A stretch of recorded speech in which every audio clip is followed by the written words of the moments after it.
Good evening, people. So today I hope that we are aware about the agenda. The agenda is basically to discuss the essay topics which were asked this year by UPSC. Okay? So before we start, I just want to give you a brief overview that how are we supposed to attempt philosophical topics. Because as you've seen, that past 2 years, the entire range of topics which are asked are philosophical in nature. This year, barring one topic, that forest can be the case studies for economic excellence. Apart from that, the remaining 7 topics again were philosophical in nature. So then it becomes very important, reason being, when we used to prepare for issue-based topics, at least we had some understanding that what kind of topics can be prepared. Exactly, even if you can't predict the kind of topic would be asked, you could or you were able to predict the themes. As in, we used to ask the students that there are some 14-15 themes which needs to be prepared. And they used to prepare, and more or less at least 2 topics from those 15 themes were not a very challenging task. But when it comes down to these quotation-based topics or the philosophical topics as very popularly known as, the chances of predicting the theme is even not possible. We can never predict what question or what topic would be asked. In that context, having the understanding that how to attempt philosophical topics becomes extremely important, right? So to begin with, see, as far as nitty-gritties of essay writing is concerned, so there is a separate video which is available on Vision's platform, as in the YouTube, where I have discussed that essay kaise likhte hain and everything and what needs to be taken care. Today's agenda is solely, we are focusing on philosophical topics, right? So to begin with, I just want to give you a broad understanding that how our essay should look like before I start or delve into the topics which were asked by UPSC this year. So first and foremost, this is how the essay should look like. Even in the philosophical topic, you can actually make your essay objective. At least the structuring can be managed.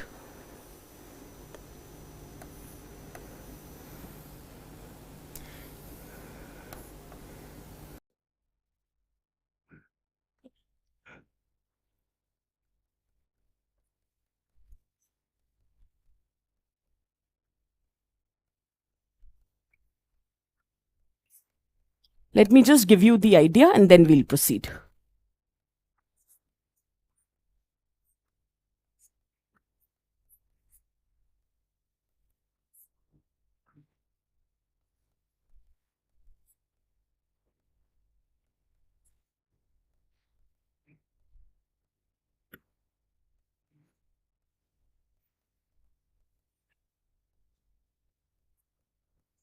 Broadly, your essay should look like this.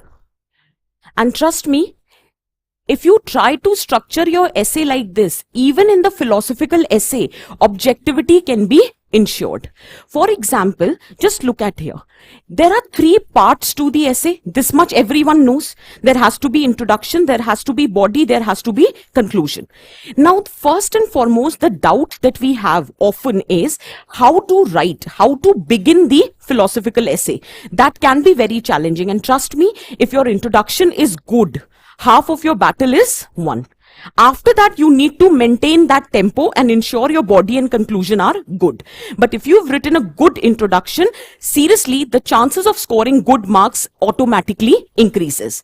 Now, introduction does not mean quotation. Introduction does not mean anecdote. Introduction does not mean the definition of the words which are written in the topic. That is not what is introduction. There can be, or these can be referred as different ways of writing the introduction, but this is not definitely the introduction. This constitutes only part 1 of your introduction.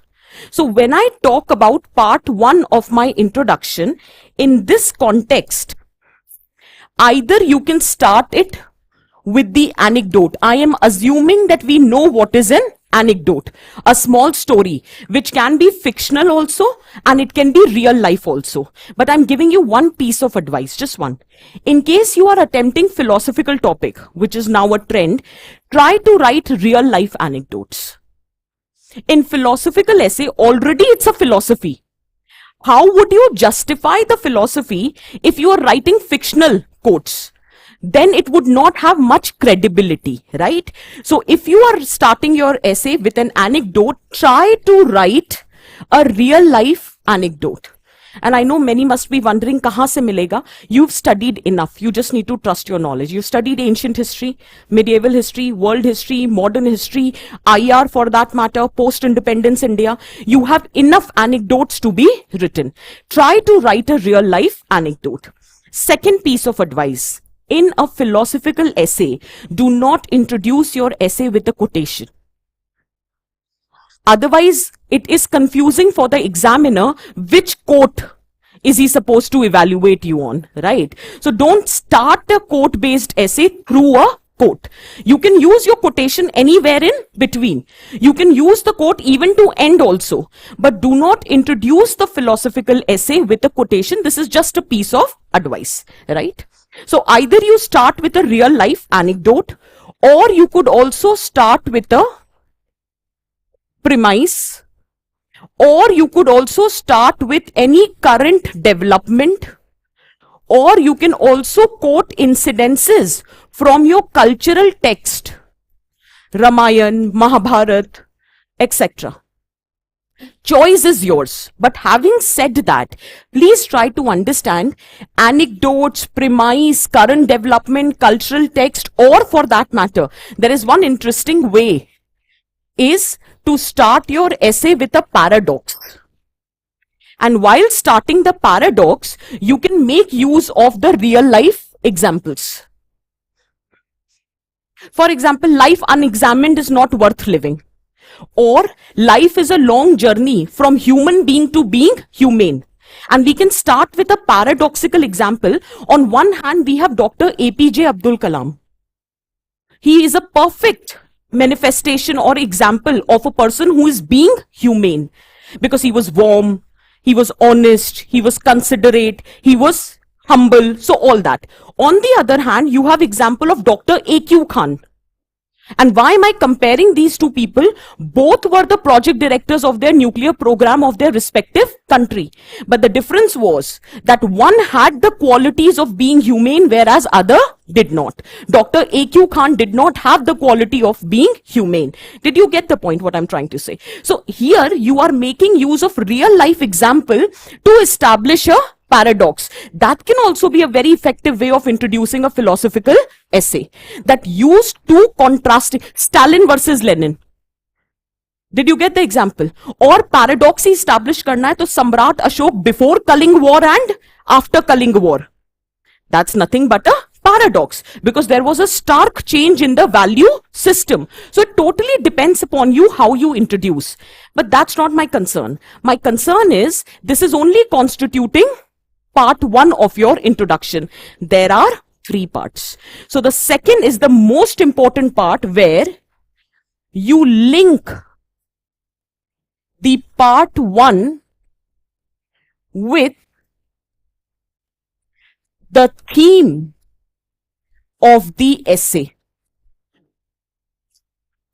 Otherwise, how would examiner know why have you written whatever you chose to write in part 1? So whatever you have written in part 1, that has to be linked, and I'll show how linkage has to be established. जैसे कि पहला topic है, the ship in harbor is safe, but that is not what ship is for. And you choose to start with an anecdote. So while concluding the anecdote, you have to establish that how person did not choose to remain in the harbor or in the comfort zone, because that is not what a life is meant for. So you have to relate part 1 with the theme of the essay, and that constitutes your part 2. Even now the introduction is not yet completed. Most important and the connecting aspect is part 3, where you tell the examiner what to expect in the essay.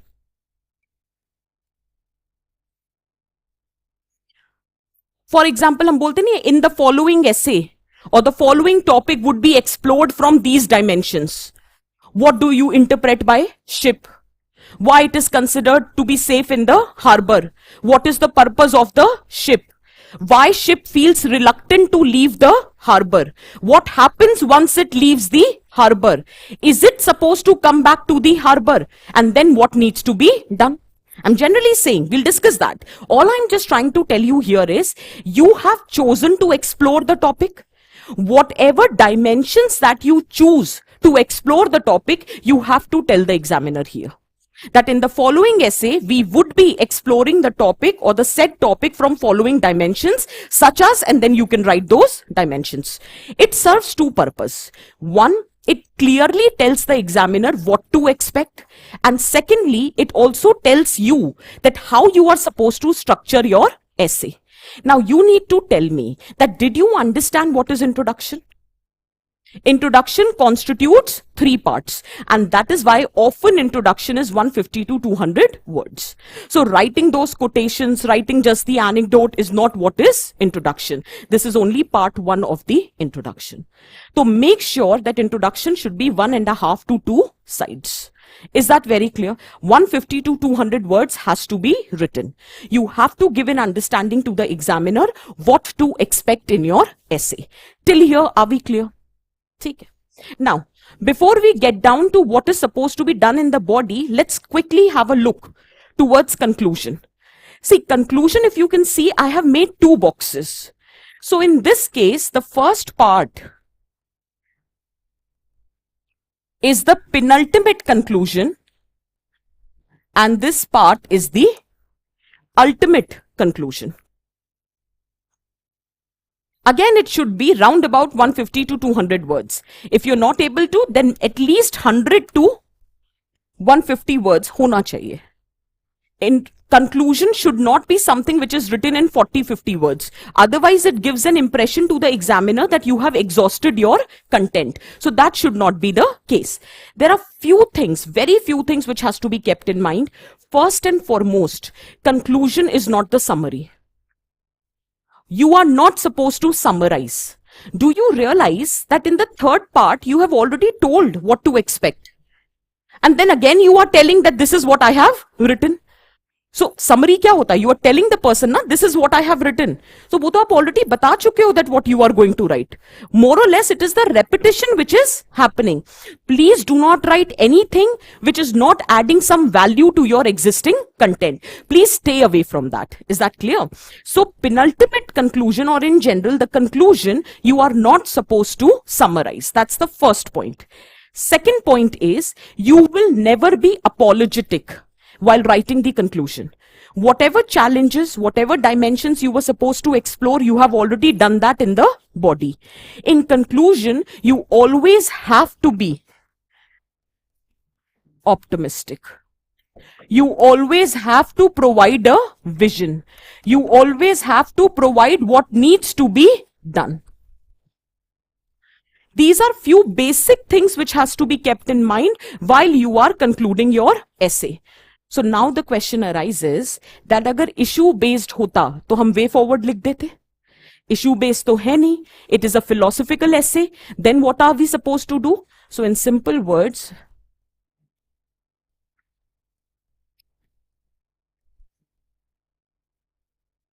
prescription. I'll explain. Give me 5 minutes, I'll explain. But what is the penultimate conclusion? It is a prescription. Let me come back to what I mean by this. Do you realize the kind of statements which are given to you by UPSC as far as philosophical essays, every statement has an underlying teaching associated? No one can step twice in the same river. There is a teaching that nothing remains constant. Everything is in a flux. Change is the only constant. So there is a teaching. Similarly, the ship in the harbor is safe, but this is not what ship is meant for. Again, it is a teaching. Poets are the unacknowledged legislators. Again, there is a teaching.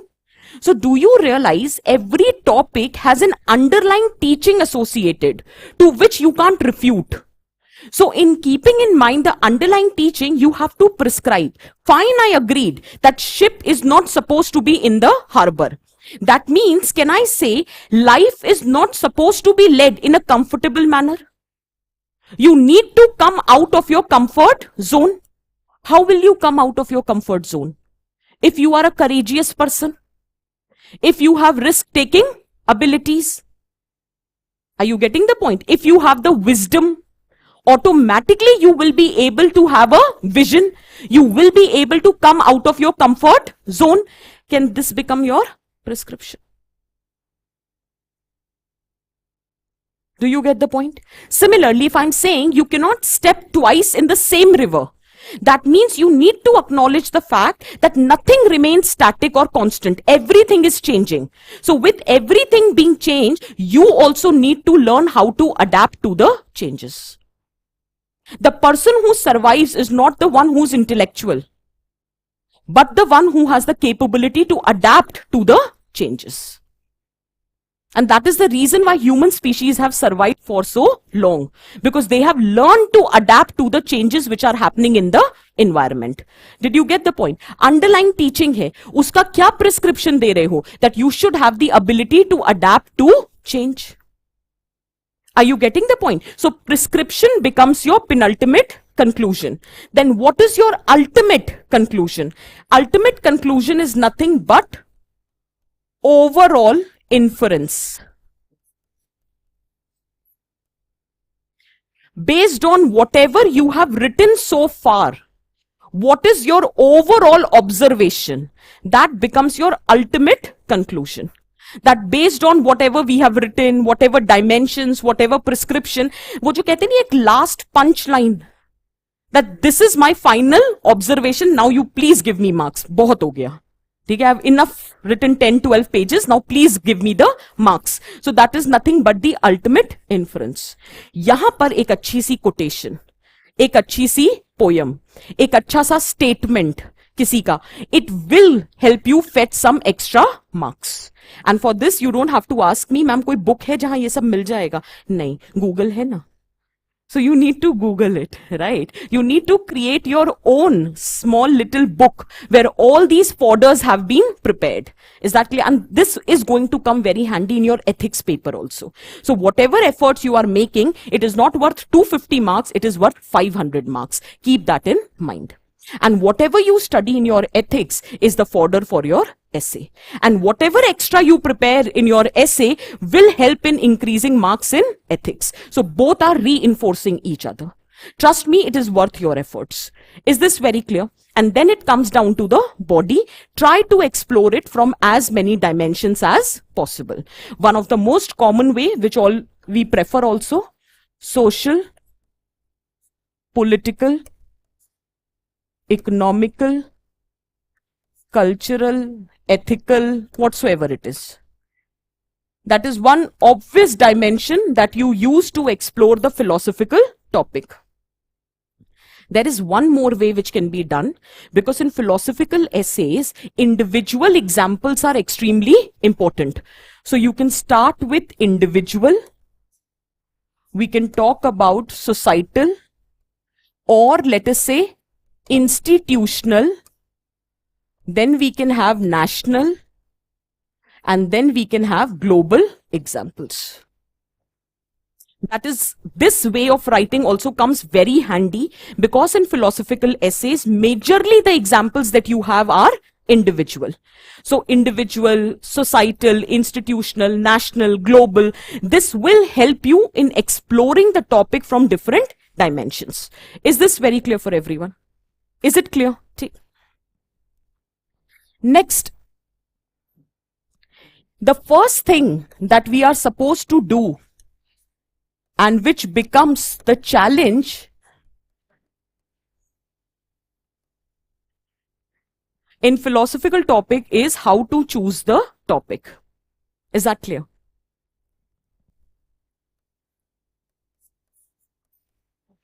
Usually what happens is, issue base में तो चलो पता होता है कि इसकी information है नहीं है, फिर चूज करेंगे. फिलोसॉफिकल में क्या होता है, अगर किसी टॉपिक से रिलेटेड एक एनेक्डोट या एग्जाम्पल भी याद आ जाए, then we tend to choose that topic without even realizing that this would not help you in writing 1200 words. So and in philosophical essay, if you're not able to write 1200, you can stick to somewhere 1000 to 1200. ऐसा कोई hard and fast rule नहीं है कि 1200 ही लिखना है. Write something which is relevant. Even if you are managing to write somewhere between 1000 to 1200, but make sure that at least you write 10 sides. So nothing less than 1000 words. इतना basic minimum ध्यान में रखो. That's first thing. The second thing is, while you are choosing the topic, I have realized there are two kind of topics which often you get in the same section. One is argumentative topic, and other is largely driven on the basis of examples. For example, ये जो ship वाला topic था, that ship is safe in the harbor, but that is not what ship is meant for. You have the scope of exploring this topic from different dimensions. So the chances of writing the arguments is very high. In the same set, if you have another topic that poets are unacknowledged legislators of the world, do you realize that this is largely based on examples? You can't even write the argument without having the example. So this topic is hard. Only one page would be required to establish that why poets are known as legislators. That's it. After that, you have to give examples only. Social realm में, political realm में, economic realm में, environmental realm में, where those poets have provided you the teaching which later came to become a legislation. And then you can write why they are not acknowledged and what needs to be done. But do you realize the main chunk of this essay is largely driven on the basis of the examples? And if you don't have examples of different poets, you don't have examples of different poets from different walks of life, the value enrichment would not be there in this essay. I'll give you another example. For example, there was a time last year only, in one section, the topic was hand that rocks the cradle rules the world. Whereas the other topic was, there are better practices to best practices. Now, the moment you say hand that rocks the cradle rules the world, you have the scope of exploring the topic from different dimensions, right? But the moment you say there are better practices to best practice, अब इसमें क्या बताओगे? एक बार बता दोगे कि you should not consider anything to be best. The moment you think something to be best, that means you have now become static. There is no further scope of growth, development, evolution. So there is always a better version to the existing best. तो ये खत्म हो गया. अब क्या करोगे? Examples दोगे कि आज जो स्वच्छ भारत मिशन है वो कल निर्मल भारत अभियान था. आज जो पोषण अभियान है वो कल मिड डे मील स्कीम था. So slowly you might be seeing that whatever law you have, tomorrow there would be an evolved version of the existing law. Whatever policy you have, tomorrow you will have an evolved version of that policy. Same holds true for technology, right? So every passing day you are evolving. So never say this is best, because there is always the scope of improvement. But इसमें argument क्या देंगे? You just have to build your essay on examples. And after a certain time, just by repeating the examples, the writing becomes very monotonous. So all I'm just trying to say that if given a choice, try to choose argumentative essay rather than essay which is largely built on examples. क्योंकि कभी कभी क्या होगा, no matter how many examples you are writing, you are just repeating the basic essence. आप हर example में underlying बात तो एक ही कह रहे हो ना. There is always a better practice to best practice. और simplicity is the ultimate form of sophistication. आप चाहे जितने भी एग्जाम्पल दे दो, अंडरलाइन टीचिंग तो सेम ही रह रही है ना. सो यहां पे स्कोप नहीं होता है to explore the topic from different dimensions. So if given a choice, please choose the argumentative topic rather than topic which has to be explored through examples. Is this clear for everyone? That's the first thing.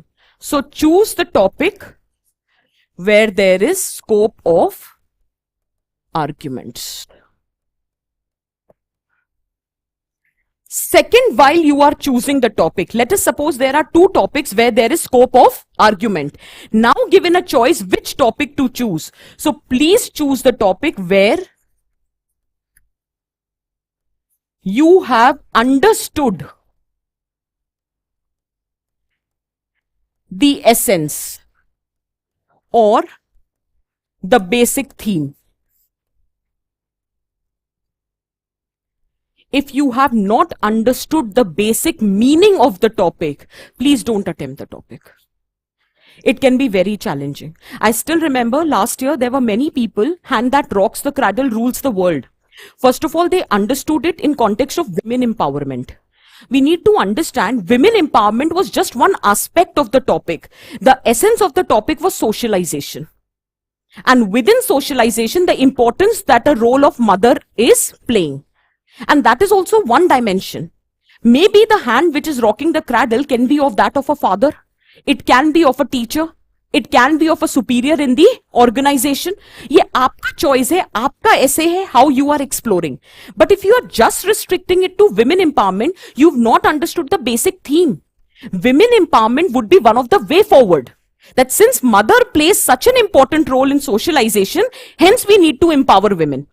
But essence of the topic is socialization. Many people wrote it on women empowerment. Similarly, this year, there was this topic that you cannot step in the river twice, the same river twice. Many people have interpreted it from the perspective of one should not commit the same mistake twice. But this is a statement which is being given by a Greek philosopher, Heraclitus. And the complete statement is no one can step twice in the same river because neither the river is same nor the man. So here the essence of the topic was change. It was not related to mistake. That could have been one dimension, but that is not the essence. Did you get my point? और आपका essay है, आप किस dimension पे ले जाना चाहो, your choice. But जो core of the essay, theme थोड़ी ना बदल दोगे. Theme has to remain the same. So if you don't understand the theme, please don't attempt. No matter what examples you are having in your mind. अब ये आता है कि ma'am पता कैसे चलेगा कि थीम समझ आई है कि नहीं. सबको यही लगता है ना हमारा जो समझ है वही सही है. ठीक है. So ऐसे context में sometimes the translation of the topic can come very handy. Right, so Hindi translation of the topic, and we'll, as and when we are proceeding, I'll also tell you that how you interpret the theme. But till here it is clear. Once you have understood the theme, make sure you have at least 6 to 7 dimensions to explore the theme. अगर 6-7 dimension नहीं होंगे, तो writing 1000 to 1200 words will become a challenge. So at least 6 to 7 broad dimensions has to be there. उसके अंदर सब dimensions हो सकते हैं, but 6 to 7 broad dimensions, and not only dimensions, you should have adequate examples to substantiate these dimensions.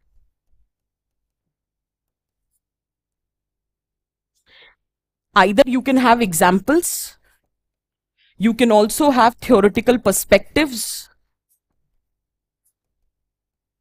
you can also make use of the current issues which are existing, you can have some statistics or data, but usually philosophical essay में statistics और data उतना काम नहीं आता, लेकिन current issues, theoretical perspective, examples ये बहुत काम आते हैं. Many a times you might have heard some people saying that examples are not to be written. The logic is, what is the credibility of your arguments? Who are you? Are you any philosopher? So whatever you are writing, how can I assume that it is right? And you can keep on writing based on your whims and fancies. So every argument that you write, if you support it through examples or theoretical perspective, it gives an assurance to the examiner. You know your craft. You know what you are writing. ऐसा थोड़ी ना कि मनोहर कहानियां लिख कर आ रहे हैं या जो मन में आ रहा है वो लिख रहे हैं. ठीक है, कोई मन की बात तो हो नहीं रही है वहां पर. You have to write everything for which you have proof. Is that very clear for everyone? ठीक है. So these little things have to be kept in mind, that if you do not have examples to substantiate your arguments or a theoretical perspective, please do not write those dimensions. Is that very clear for everyone? Once you choose the topic, then यहाँ तक clear हुआ सबको? The next most important thing when it comes down to philosophical topic is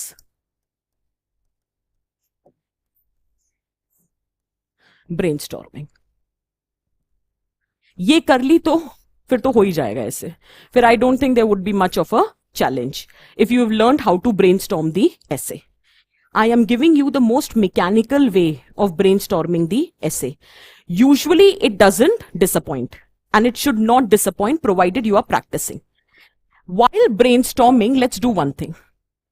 The first part of brainstorming is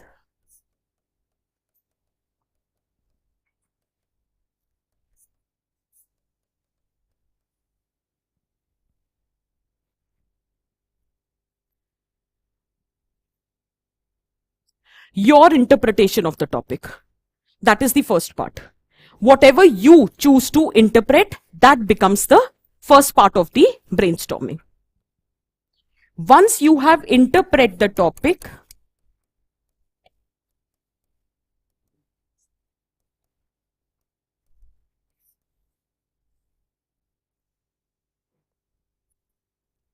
explain. The topic needs to be explained. So whatever is your interpretation. See, do you realize वो कोई भी आपको topic देते हैं उसके नीचे लिखते हैं कि किसने वो टॉपिक दिया है? Do they mention anywhere? No.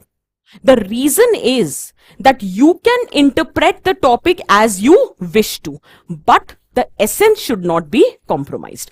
Otherwise, the choice is yours. How do you intend to interpret? Once you have interpreted your topic, now you need to explain your topic. While explaining the topic, you have to make use of examples.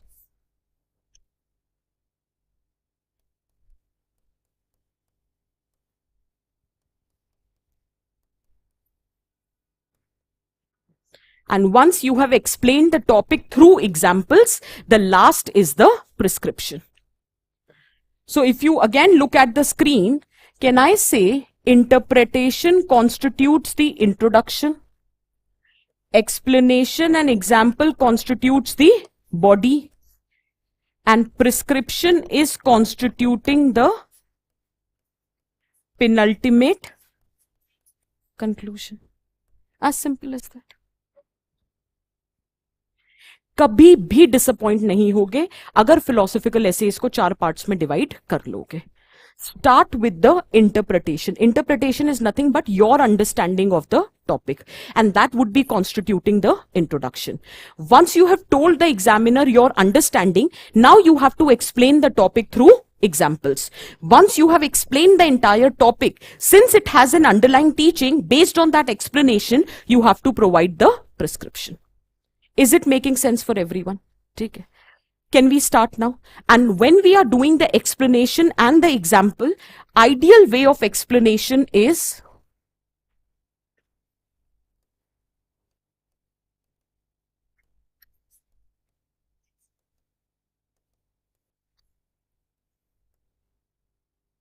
through framing questions. I'll tell you the reason.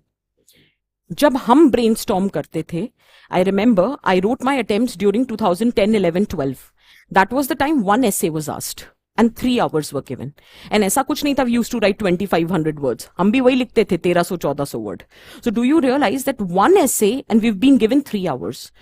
Too much time at hand to brainstorm. Many a times हम IAS बन के लौटते थे क्योंकि इतना वेला time होता था हमारे पास. ठीक है, आपके साथ तो ये केस है नहीं.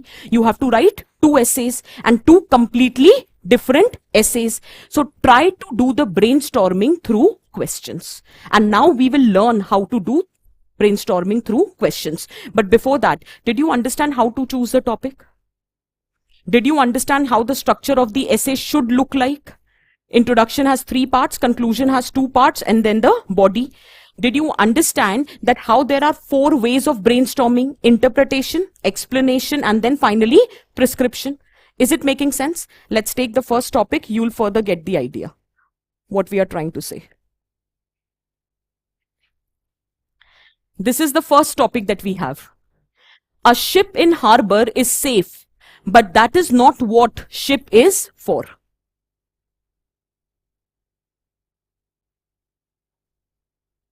हम पहला टॉपिक डिटेल में करेंगे because I want you to understand how philosophical topics, and then remaining topics we'll try to slightly pick up the pace.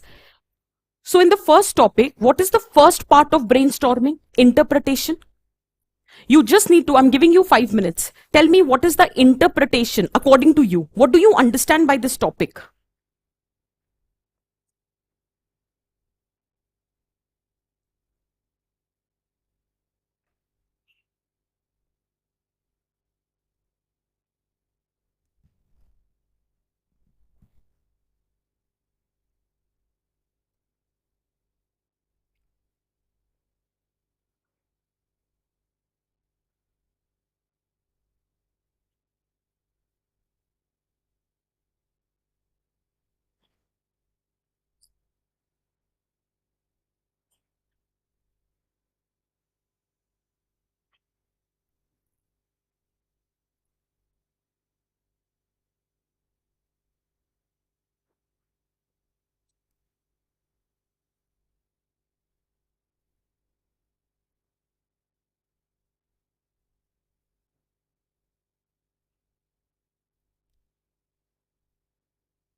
Are you understanding what the topic is saying? Some idea anyone wants to contribute?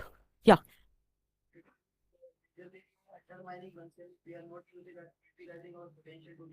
Huh.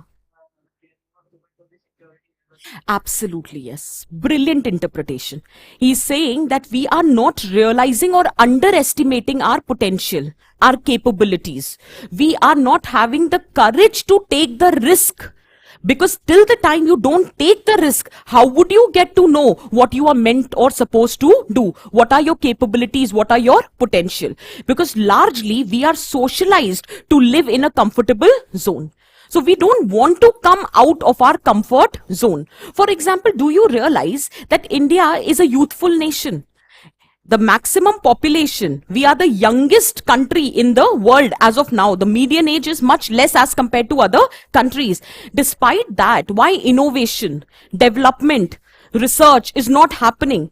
The reason is we are not able to take that leap, that step where we have a risk-taking ability.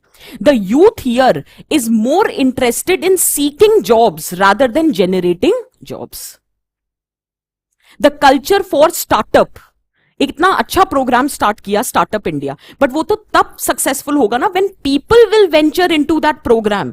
Here people are not ready to innovate, to explore. Everyone is busy in that 9 to 5 job. क्यों? Stability होगी. क्यों सबको सरकारी नौकरी चाहिए? Stability है, security है. वहीं पे देखा जाए तो on the other hand it is giving you an opportunity to innovate, to explore, right? But people don't want to come out of their comfort zone. So today's youth is becoming more of a job seeker rather than a job generator. So now you need to understand, fine, this is absolutely fine. You can live a life like this, but do you think the life is supposed to be lived like this? That it is squandered over these mundane things, materialistic aspect, where you are born, you die without even realizing what was your true potential, without even realizing what was the purpose of your life, because you never got time only to find the meaning and purpose of your life. That is why Socrates says life unexamined is not worth living. पता तो हो किस लिए पैदा हुए हो, to fulfill the destiny of your life, but then we never able to take the courage or the risk, and that is why we always led a very simple monotonous life in our comfort zone. This is a basic interpretation. Now if I have to back my interpretation, can I take example of Columbus? Can I take example of Thomas Edison? Can I take example of the freedom fighters? Can I take example of Netaji Subhash Chandra Bose? He cleared ICS exam. He could have led a comfortable life, but he risked all of that comfort just to seek freedom for the nation. So you should have that vision. He had the vision. He knew that he has to fulfill the purpose of his life. So he wanted to come out of that comfort. Is the interpretation clear for everyone? Is it making sense? Okay. Now before we proceed, let's very quickly have a look. What I have tried to do is that I'll provide you these PPTs. Every topic, I'm just trying to provide you different ways of writing the introduction. So different anecdotes which could have been chosen. For example, just have a quick read. Christopher Columbus was born in the Italian city in the family of weavers. He didn't want to be a weaver. He loved sea and wanted to be a sailor. As he grew old, he decided to find the route to Asia. for which he went from place to place to get ships and the sailors. But none of them supported him. In fact, for a very long time, nobody listened to what he was saying because his plan was considered to be very foolish and dangerous. Finally, it was a Catholic monarch of Spain who sponsored his ship. And after 3 failed trips, he found a new land, America. Now, part 1 of the introduction over. I told you, till the time you will not link this part 1 with the theme, it will not serve the purpose. So what is the part 2 of the introduction? If he had put his ship in the harbor, due to the fear of danger or failure, we wouldn't be remembering him today. Did you get the point? Did you understand what is the second part of the introduction? I have just linked my anecdote to the demand of the question. That in case he would have chosen to lead a mundane life, if he would have chosen to lead a monotonous life, because of the fear of failure, you and me wouldn't have been talking about him. So all I wanted to show you is part 1 has to be connected to the theme, and this constitutes part 2 of your essay. Is that very clear? Another example can be, now the choice is your how you choose to write the anecdote. I thought, born in well-to-do farmer family in the backward Mali community, denied education by her parents. She got the education from the husband, who sent his wife to get trained at school, and she passed with flying colors. The emancipated husband and wife finally established India's first school for girls in Pune. Going to the girls' school to teach became a huge ordeal for her. She faced innumerable abuses and listened to obscenities heaped on her on the way to teach. Group of orthodox men followed the first female teacher of India on her way to work. In fact, they threw eggs, cow dung, tomatoes, stones on her. They abused her. However, she politely said that, my brothers, I am doing the noble job by educating your sisters. And the cow dung and stones that you are pelting on me is not a deterrent but an inspiration. She was none other than empowered Savitribai Phule.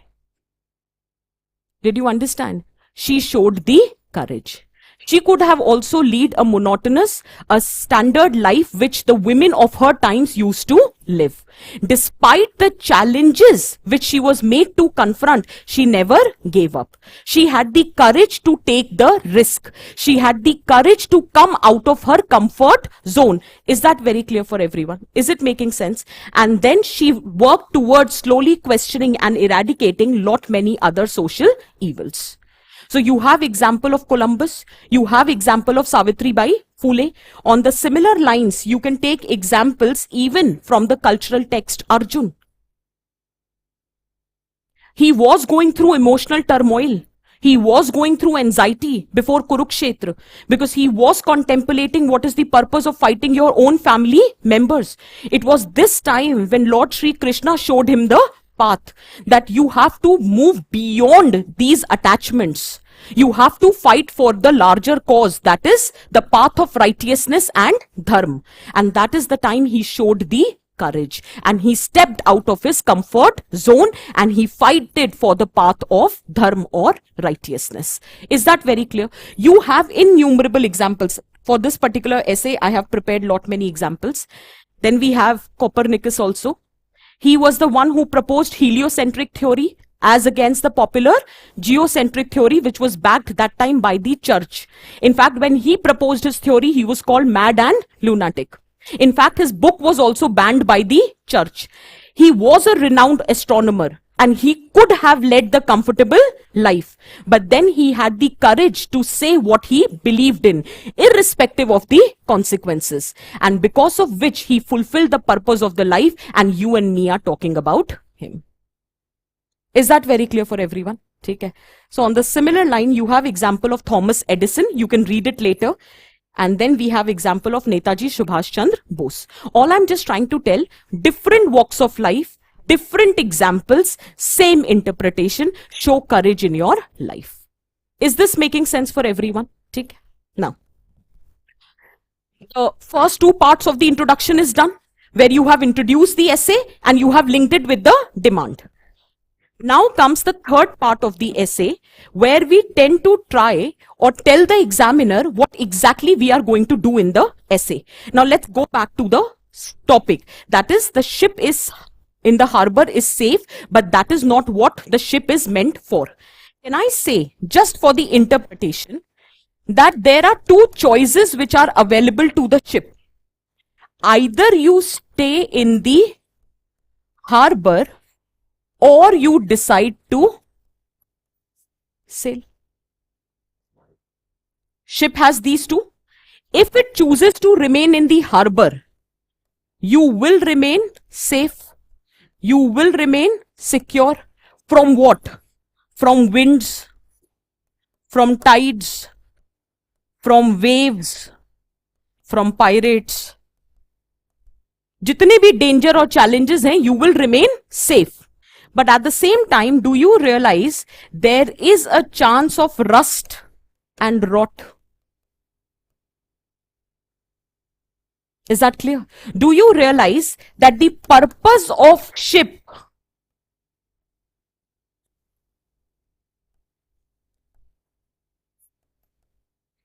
will not be served? क्योंकि purpose क्या होता है ship का? Do you think the purpose of the ship is to remain safe? अगर ऐसा होता तो fortress build करते ना, फिर शिप बिल्ड करने की क्या जरूरत थी? शिप का तो पर्पस ही होता है that you have to brave the weather. Ship का पर्पस होता है to split the waves. Ship का पर्पस होता है to take you from one place to another. That is the purpose of the ship. So either you choose to remain in harbor or you choose to sail. So on the similar lines, do you realize that the essay is not about ship? Ship is a metaphor here. The essay is about life. So can ship be related to life? And in life also you have two choices. Either you choose to remain in your comfort zone or you choose to take the risk. As simple as that.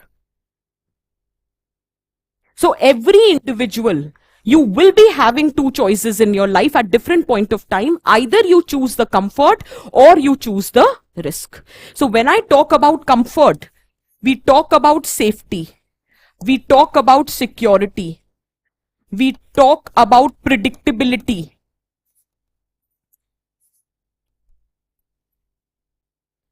We talk about familiarity. We talk about certainty. That is why we choose a comfortable life. Because there is fear of failure. That is why you choose to lead a comfortable life. But when you choose to take the risk, then there is a potential for progress. There is a potential for growth. There is a potential for evolution. You have a vision. You have courage. You have purpose. You have meaning.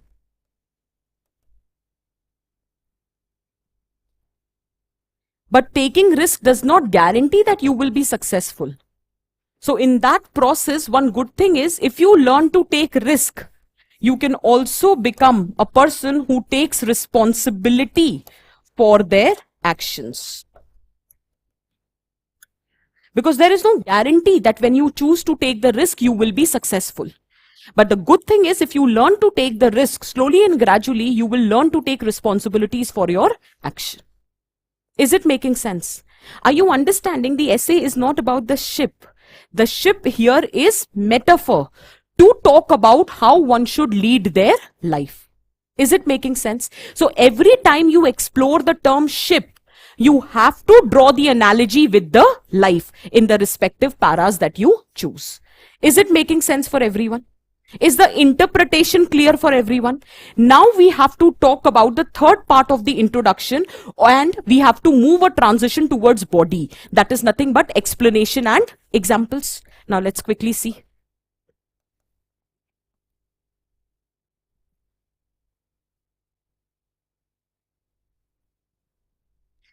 I told you brainstorming should be done through questions. The moment you, don't look at the screen, just look at the topic that you have.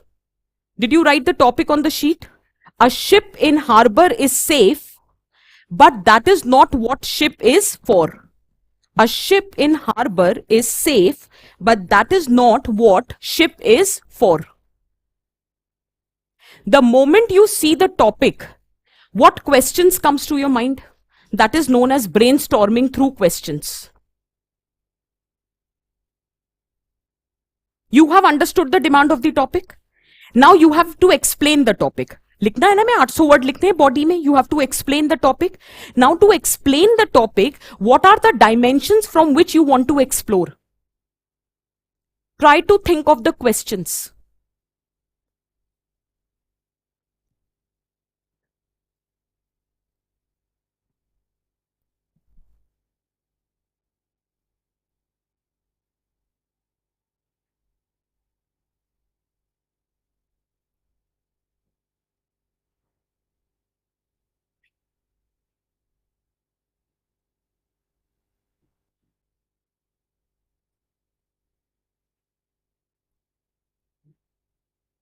Are you understanding what I'm asking you to do?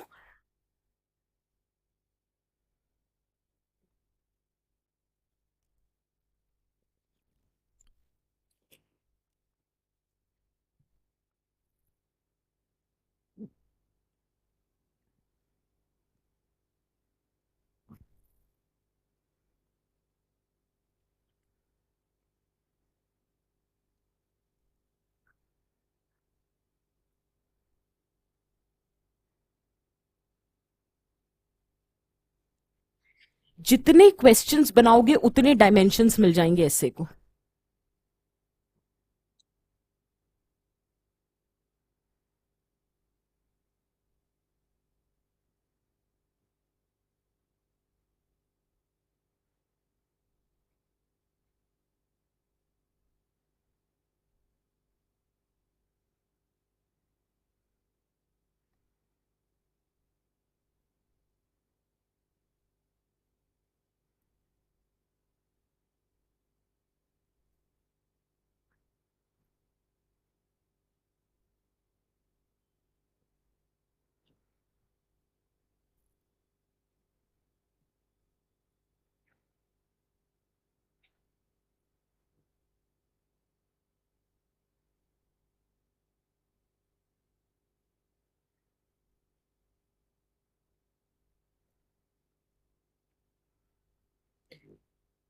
Are you understanding the demand?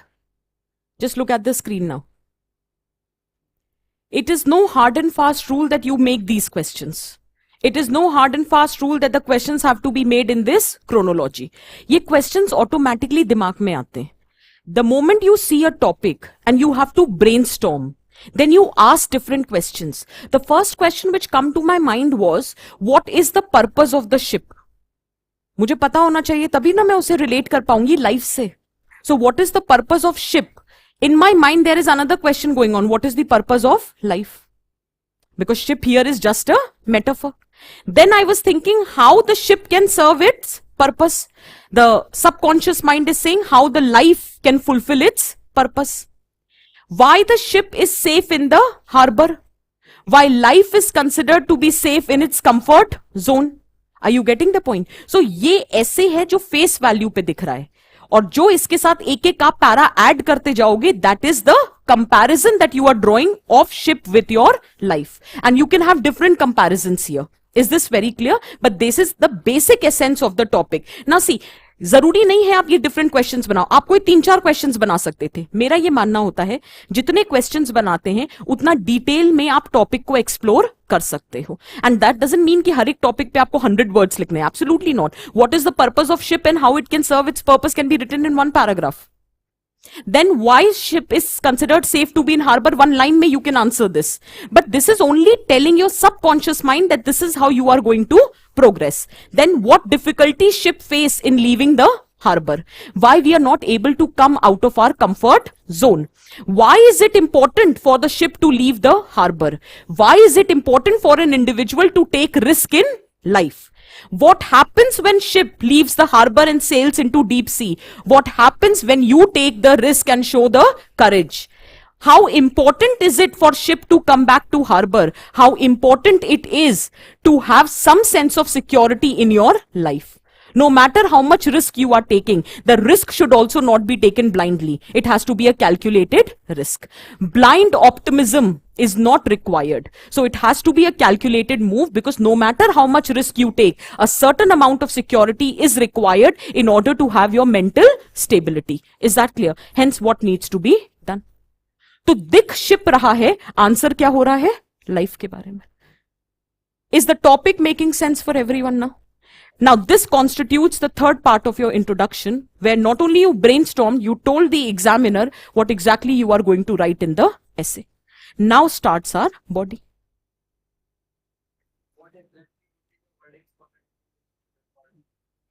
As in wordings, as in the following essay, we would be exploring the topic from these dimensions.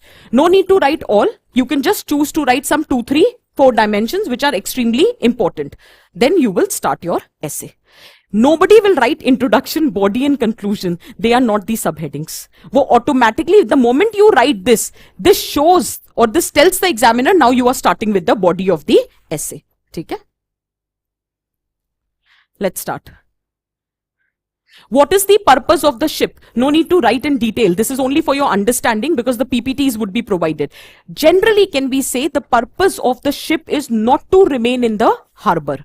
Because if the purpose was to remain in the harbor, we would have built the fortress and not the ship. Is that clear? Hence, a ship exists to play the seas, to split the waves, to brave the weather and to go to distant ports. ये objective होता है किसी भी ship का. Ship का purpose ये थोड़ी ना होता है कि हार्बर में पड़ी रहे. सिमिलरली, अब देखो, life is synonymous with adventures and calculated risk. It is meant to fulfill its destiny and not to be squandered on mundane things.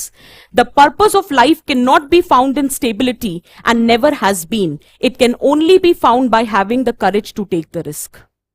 Did you understand? कितने words लगे इसमें? But is the main essence explained to the examiner?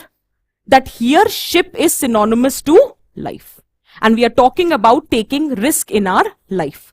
For example, अब जब भी आप कोई बात argument देते हो, if you give the example, it lends the credibility.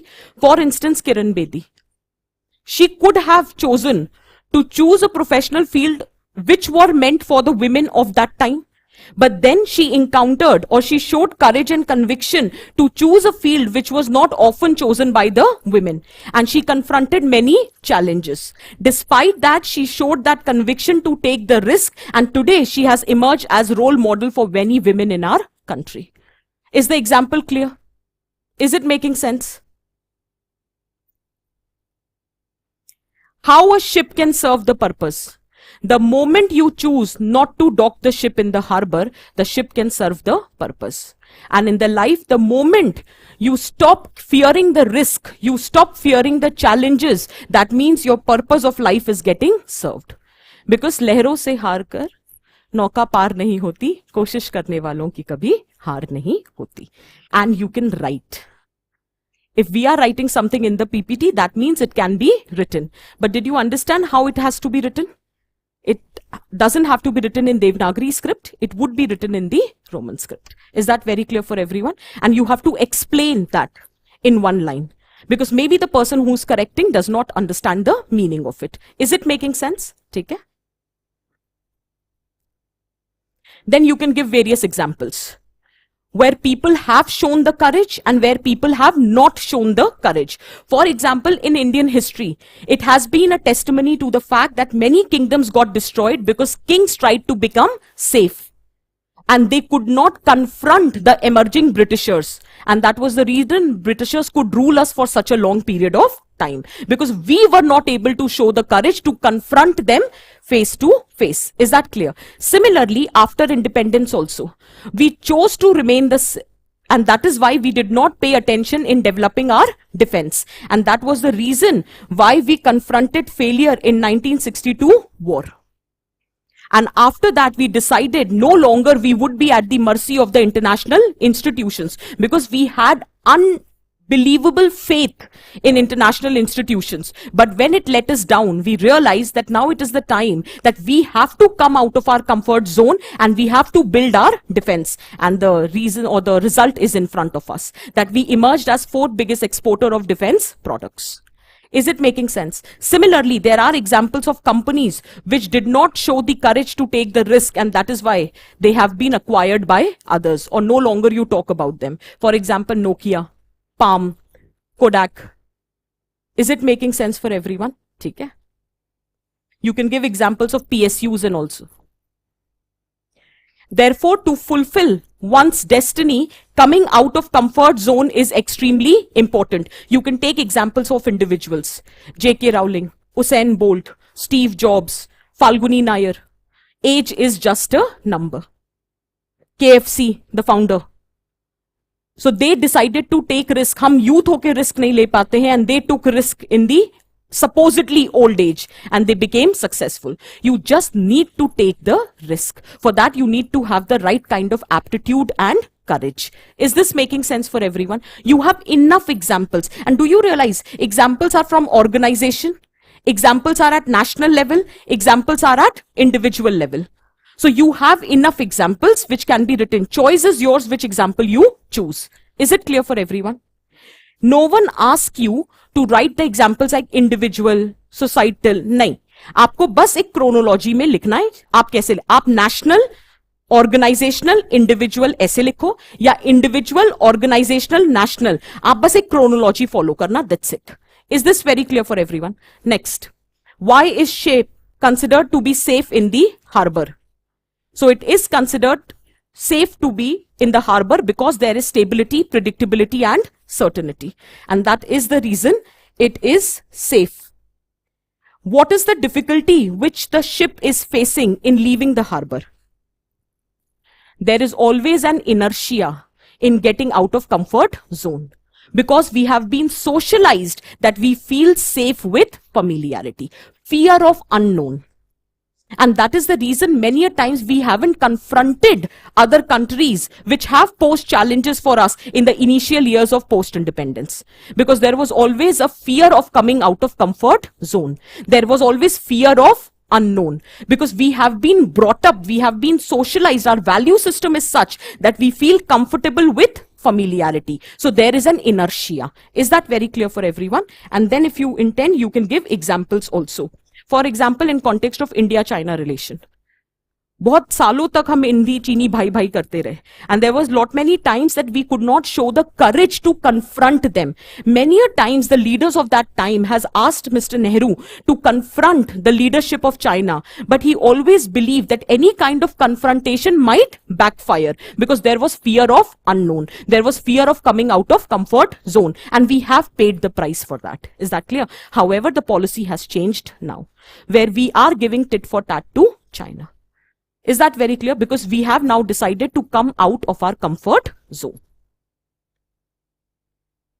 Similarly, examples kahan le ja sakte ho? Obsession among youth regarding government jobs. They don't want to emerge as a job generator rather than remain a job seeker. Lack of courage to choose diversified career options. There are many times you want to choose sports as a career. You want to choose performing arts as a career, but people don't have the courage because they don't have the confidence what will happen tomorrow. Without realizing, no one knows what will happen tomorrow. And after COVID, so everyone should start realizing actually no one knows what will happen tomorrow. So live your life the way you want to live it today because there is no tomorrow. Is that very clear? Similarly, lack of courage to challenge the existing evils and challenges in the society. So सिर्फ individually नहीं, social level पे भी ले जा सकते हो. कभी किसी ने सोचा अगर राजा राम मोहन रॉय सोच लेते कि क्या फायदा, सती प्रथा तो हटेगी नहीं. महात्मा गांधी या सुभाष चंद्र बोस सोच लेते कि आजादी तो मिलेगी नहीं, या कब मिलेगी क्या पता, तो फिर तो कभी कोई डेवलपमेंट आता ही नहीं. When Lal Bahadur Shastri initiated the idea of green revolution, what if he also would have thought कि यार कहाँ green revolution आएगा? तो हमेशा the journey of 1,000 miles starts with a single step. That step needs to be taken. Is that clear? Why is it important to leave the harbor? Otherwise, your ship will rust and rot. Similarly, your life will never have any purpose. You will never be able to realize your potential, as he has rightly mentioned. इसलिए it is very important to leave the harbor. For instance, example, there are many a times we have failed, but that hasn't stopped us. Right? Because the moment you would be defeated, you will never be able to evolve. I still remember there is this one story, you could have written it here. It was 1975 when ISRO had launched a satellite, and that time the chairman was Satish Dhawan and the project director was Dr. APJ Abdul Kalam, and we failed. So that was the time when Satish Dhawan gave the assurance to everyone around that very soon we would be successful. He showed confidence in the ability of his team, and in 1980 again that satellite was launched. Same, the chairman was Satish Dhawan, project director was Dr. APJ Abdul Kalam, and this time we were successful. So taking risk does not mean that you will be successful in your endeavors or in your all endeavors, but that gives you the courage to keep going. It keeps you motivated. Any work can be accomplished by hard work. Uddimen hi siddhyanti karyani na manoratah. So you can make use of your Sanskrit shlok that any work is accomplished only by hard work, diligence and commitment and not by wishful thinking. सिर्फ ये सोच लेने से UPSC हो जाएगा नहीं होता. You have to come out of your comfort zone and you have to practice writing philosophical essays. ठीक है? Is this very clear?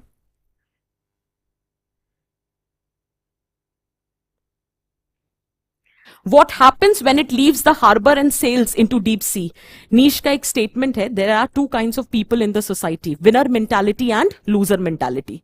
And what differentiates between these two people is the one who has the capacity to take risk. Is that clear?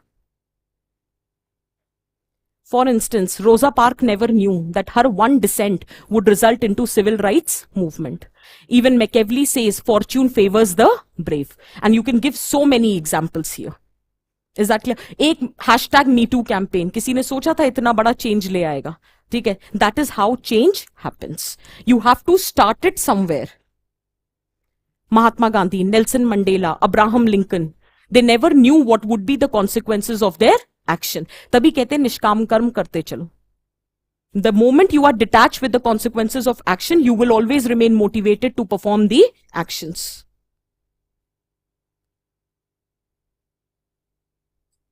These are the examples which can be taken, totally your choice, where the risk has been taken and the courage has been shown and it has paid off. Individual level, you have example of Mahatma Gandhi, Abraham Lincoln, Rajaram Mohan Roy, etc. Societal level, abolition of untouchability, Sati Pratha, triple talaq, recognition of LGBTQ community. At national level, LPG reforms, implementation of GST, digitalization. These are nothing but going beyond your comfort zone. किसी ने सोचा था LPG reforms India में आएंगे and they would be successful. किसी ने सोचा था कि GST reforms, everybody knew that GST is desirable reform, but that leap of faith was taken. It was introduced. Many people criticized also, but even then the government showed the courage. Same goes for digitalization. When we know people don't have the infrastructure, people don't have the mentality, yet digitalization has been introduced. Why? Because that is the need of the hour. Same holds true. किसने सोचा था societal level पे such grave changes can be brought about? But people, the government, society has shown the courage. And for that matter, you need to appreciate the role of judiciary also here. तो यहां पे सिर्फ individual की life की बात नहीं कर रहे हैं. You can talk about the institutional actions also. You can talk about the actions of the nation also. You can also talk about the global actions. So do not restrict your essay only to the individual level. Even at the societal level, at the national level, international level, there have been various actions which have been taken. But any risk without proper calculation is not advisable, because then it can be very harmful. So the risk has to be calculated. Blind optimism is not what is being prescribed. So it is important to have some amount of certainty. For example, जब हमने LPG reforms introduce करे, हमने privatization किया, but knowing the nature of the composition of our society, we have maintained certain controls. For example, in the field of agriculture, MSP, just to make sure that the welfare doesn't stop. The marginalized section, same example दे सकते हो. अब open competition है, But knowing the composition of the society, we have a concept of positive discrimination, affirmative action, reservation policy. That is because to take control of and ensure that inequality does not widen. So whatever risk you are taking, sense of security has to be ensured. Is this clear? अब बात body clear हुई सबको? Then we can talk about, अच्छा, you don't have to make the diagrams. In essay writing, no diagram, nothing. This is only for your understanding. So now you need to understand वो कौन सी forces हैं जो enable करेंगे उस ship को sail करने में. Do you realize institutions are also made up of people? Nation is also made up of people. Government is also made up of people. So if you have right kind of people, automatically right kind of changes will happen at all levels. So now the question is, what kind of people do you need? I need a person who has risk-taking ability.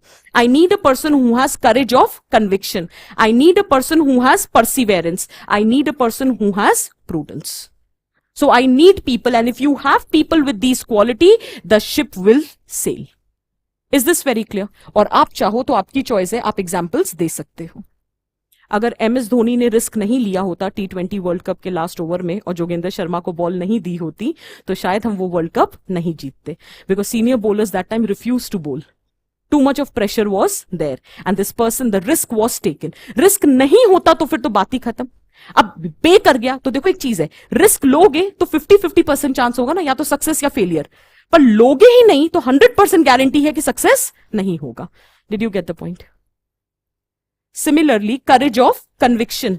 You need to understand, you need to accept change is the only constant.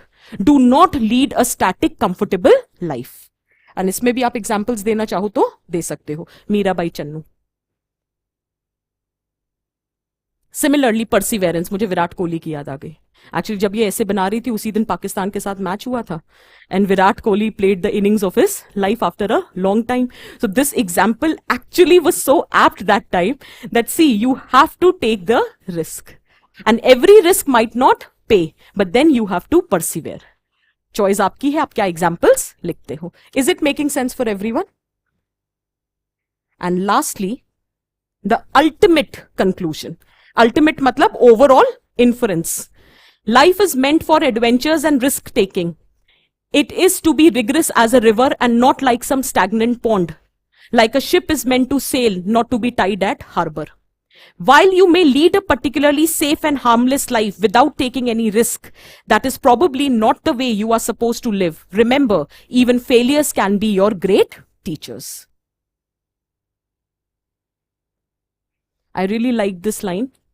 सफर में धूप तो होगी, जो चल सको तो चलो, सभी है भीड़ में, तुम भीड़ से निकल सको तो चलो. And this is what I mean when I से अल्टीमेट कंक्लूजन. कि पढ़ने के बाद लगे चलो नंबर दे देते, इतनी मेहनत की है. Did you understand? Now choice is yours, you can write anything but make sure you explain it in one line, whatever you choose to write. Is it very clear for everyone? Now, before we proceed, you just need to tell me, can you see the structure in the essay? Introduction, body and conclusion. Can you see 3 parts in the introduction and 2 parts in the conclusion? Is different dimensions in the body through questions clear? What is the purpose of ship? How that purpose can be served? Why ship is considered to be safe in harbor? What are the reluctance? What happens once it sails? Do you think it needs to come back to the harbor? And then you can give different examples to justify your arguments. Is this very clear? Make sure argument को पकड़ना और example create करना. Example को पकड़ के ऐसे नहीं लिखने बैठना, ठीक है, क्योंकि फिर वो पर्पस डिफीट कर देगा. आर्ग्यूमेंट हो and in order to substantiate that argument you are writing examples, absolutely fine. But writing examples and then choosing arguments to be written, that is not the right strategy to attempt. Is this very clear? क्योंकि अगर arguments होंगे examples खुद याद आ जाएंगे, पर अगर examples है कोई गारंटी नहीं है आर्ग्यूमेंट बिल्ड होगा. Is it making sense? Can I proceed very quickly to the next topic? Or more. हाँ, तो एक काम कर सकते हैं, 1 argument 2-3 examples, and while giving the example you can choose individual, societal and national.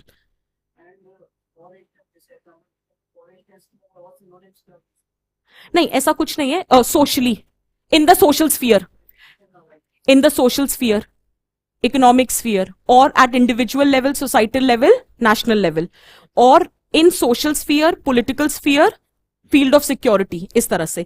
या फिर you can talk about for instance. तभी what I personally prefer is you write an argument for instance, then you write an argument for instance, and if you find that to be repetitive, then you can explore different dimensions. So socio-political, economic, cultural, individual, societal, institutional.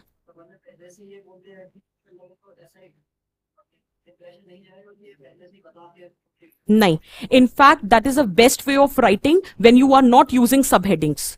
To start your paragraph with socially, economically, politically. क्योंकि for examiner को exactly पता है कि इस paragraph में क्या ढूंढना है. हाँ. अच्छा, ठीक है, ठीक.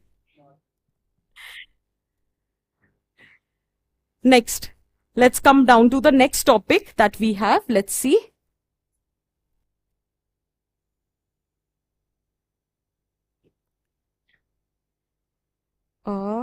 Let's take this topic. This is interesting topic.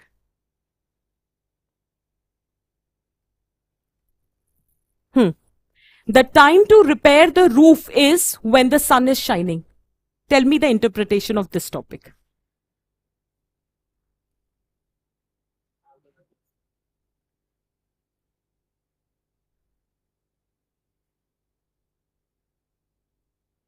The time to repair the roof is when sun is shining. Tell me the interpretation. When not waiting for the right time to come, because then there is no right time. अवसर में बदलना. Okay. Be prepared for the worst. I'll take these points. I just had one confusion. Read the topic again. Time to repair the roof is when the sun is shining. One interpretation which people usually take is that we have to proactively act. That is decent enough. But do you realize that already there is a leakage in the roof? That means it is with respect to some problem which is already existing. So you need to make sure that many a times, most of the challenges that you confront starts at a very nascent stage. Because you do not act in a timely manner, that nascent stage when explodes into some bigger challenge, you never get to know. For example, COVID situation. So it had started emerging, but world over no one paid heed to it. And when it became a pandemic, no one even get to realize it. Is that very clear? However, the lessons were learned the hard way. So when there is a small problem, you need to address. I'll give you another example. Have you heard of a theory known as broken window theory? Broken window theory says when at an early stage you commit a very petty offense and for which you are not reprimanded, then the chances of committing heinous offense in the later stages is very high. So a small act of a sexist comment, if stopped there and then, the chances of becoming a major offense can be controlled. For example, recently some case is going on where a live-in partner has killed someone. There were red flags which were being visible in that relationship. But because of lack of timely action by those who were around, whether friends, whether neighbors, or whether that female herself, she had to pay the price with her life. Is that very clear? So if there is a leakage, you have to fix the leakage when the sun is shining. Because if you will let that leakage turn into an emergency, you would not be able to act in a calm and composed manner. For example, the first prelims happened. There are lot many people who don't get through because they fail CSAT paper, UPSC aspirants. Now what happens? They wait for the another attempt next year. Until that time, they have comfortable good months to work upon that CSAT paper, but they choose to ignore. And in the next attempt, you are back to the same situation. This is the best time to prepare for mains. We've been telling everyone, at least till the month of January, you should focus on essay, ethics and optional. But students don't care. All they are focused on is prelims. क्योंकि pre होगा तो mains लिखेंगे. हो भी गया तो क्या करोगे अगर mains तैयार नहीं है तो? अगले साल फिर pre लिखोगे. So the point here is that this is the right time to prepare for mains. And this is the time when sun is shining. So you can prepare for main specific topic in a very calm, composed manner. If there are some problem with your answer writing, there is some problem with your content, you still have time to work upon it. But once your prelims happens, then you just have 3 months time. And what if you clear prelims? Then you would be preparing for your mains in a very haste manner. You might not get the desirable result. So you have to act in a very timely manner. This is the interpretation. For example, the red flags in India-China relation were also visible right after the China's annexation of Tibet. So, but we did not pay heed. And that escalated, and it resulted into 1962 war, where we had to face a humiliating defeat. Did you get the point? So problems, if they exist, and if you know, you need to tackle it there and then. You should not wait it to become a major issue. I think the shining sun probably points toward the favorable conditions.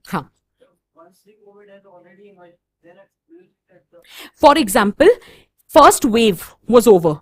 After that, we had a comfortable time in order to build on our infrastructure, health infrastructure. But then we thought now the COVID has gone.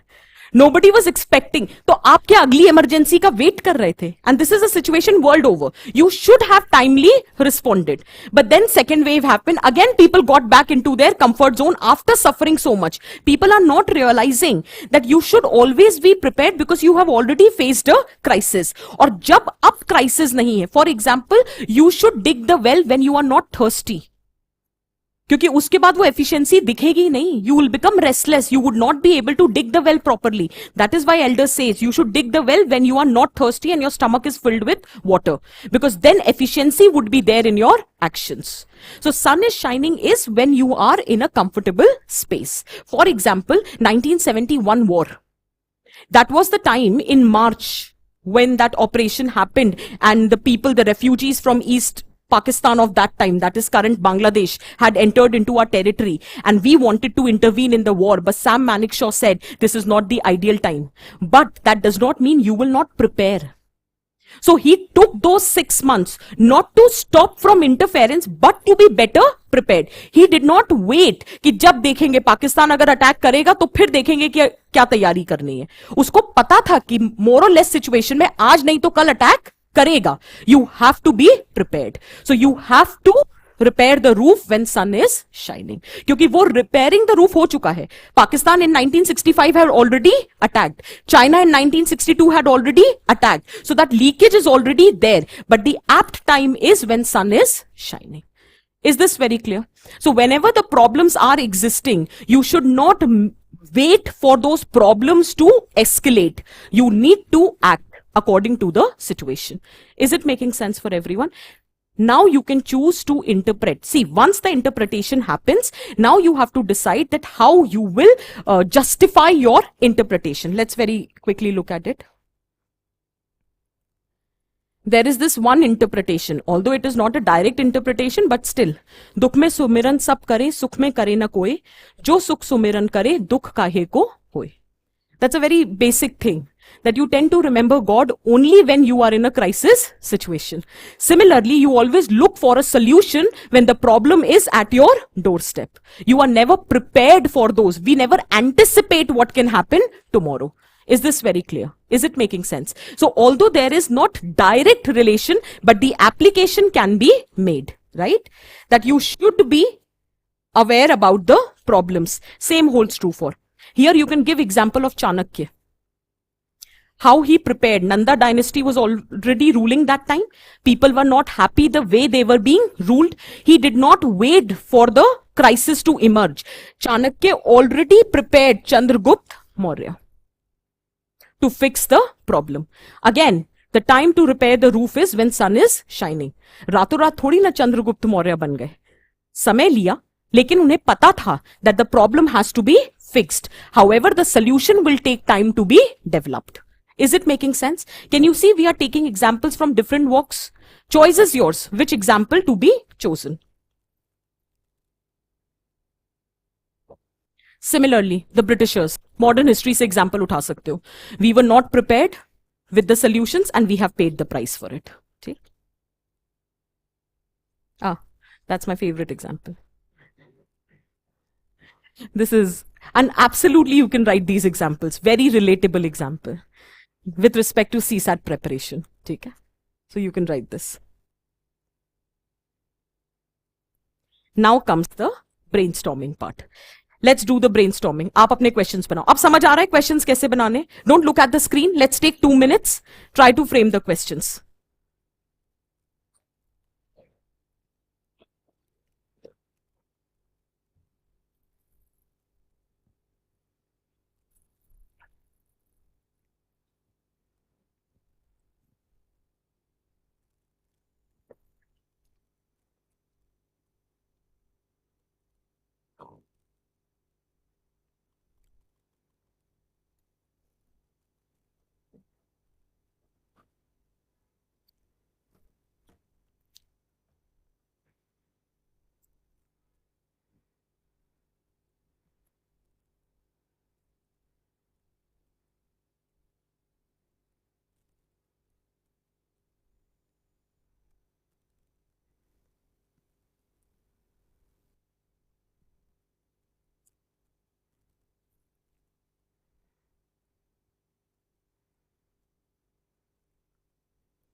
There is this thing ना, काल करे सो आज करे सो अब, पल में प्रलय होएगी बहुरी करेगा कब.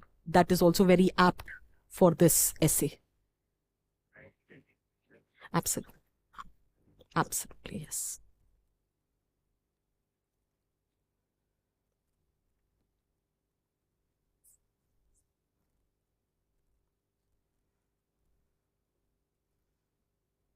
There is this very interesting story. I read it somewhere, and that also is very apt.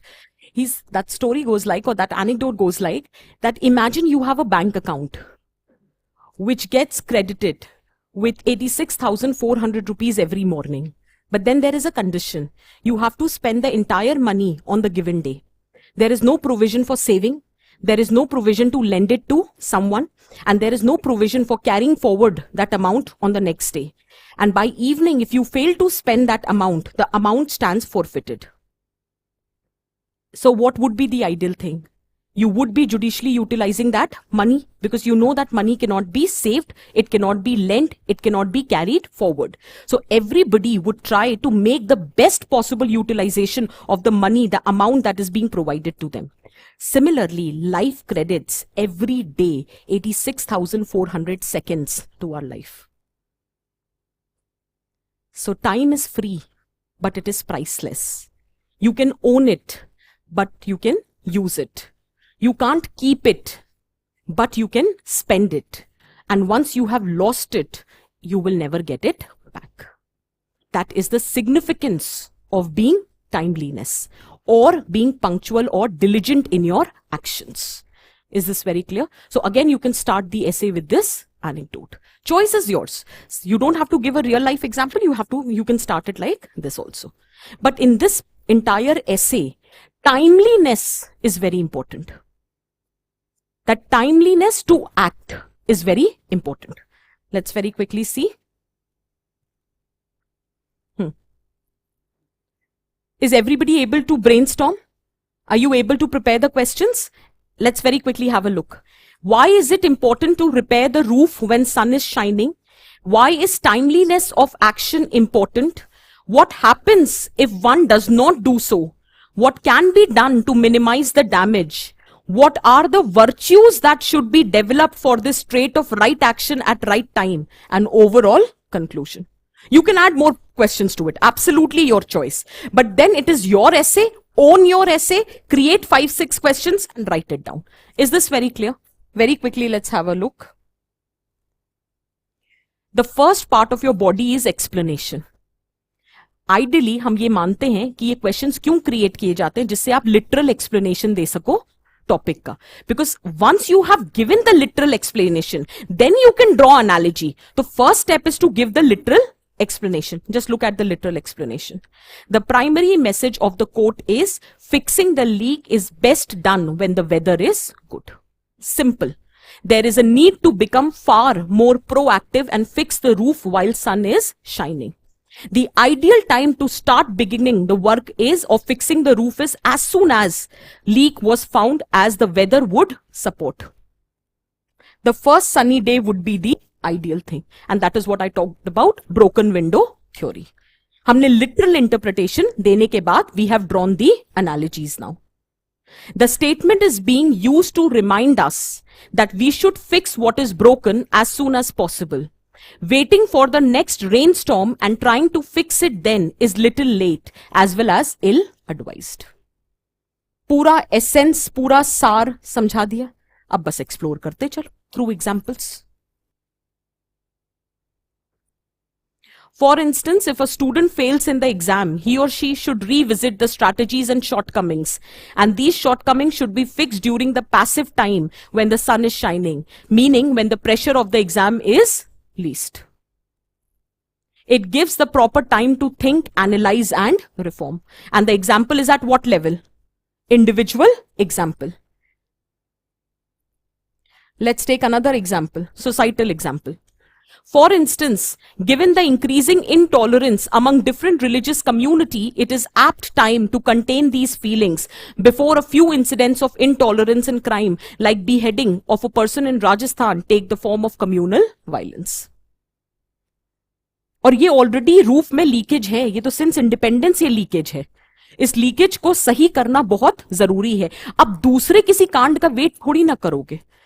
This is the time when you need to develop harmony among the people. You have to curtail the incidences of intolerance and communal violence because when next incident would happen, you never know.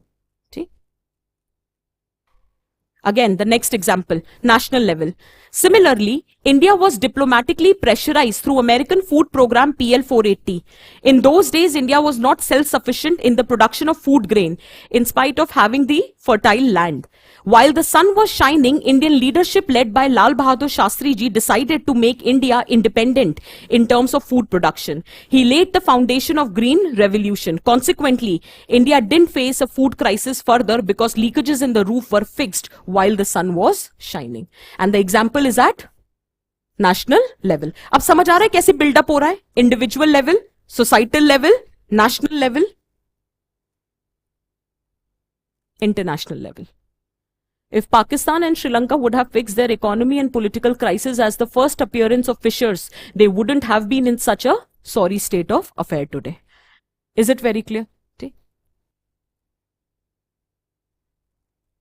Why timeliness of action is required.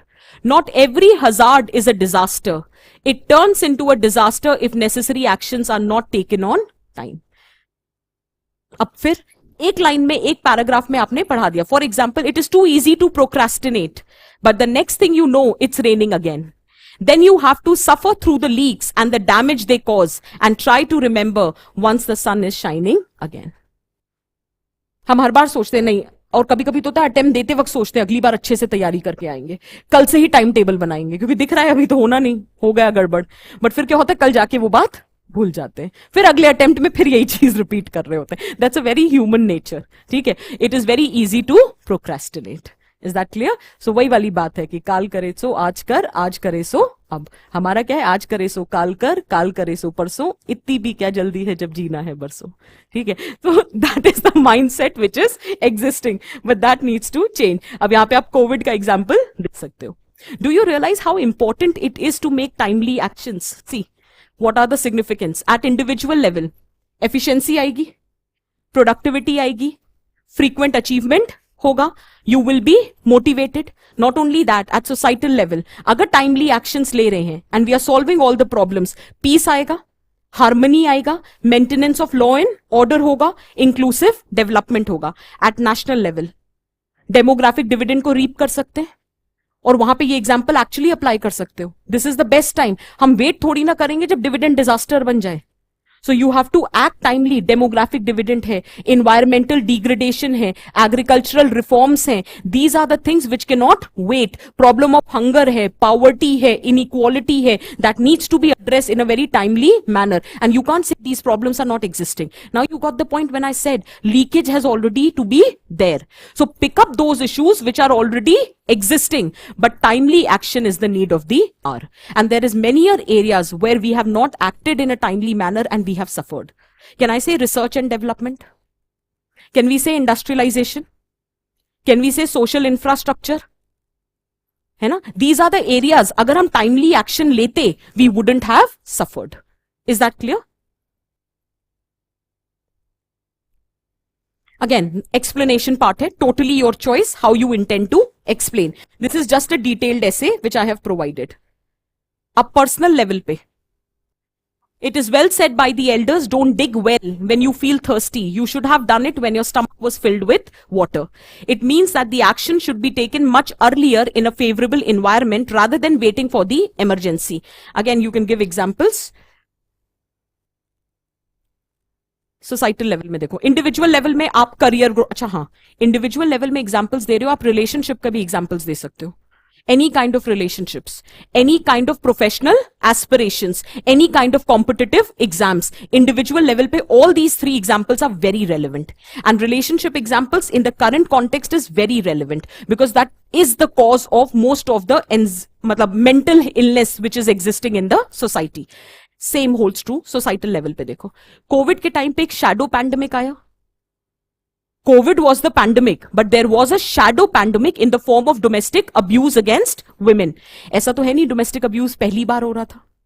That is a problem which is confronting our society since ages, but we have not timely responded. Now it's the time that do not wait for that pandemic to become or to emerge again. This is the time when you should act on it. Is that very clear? ठीक है?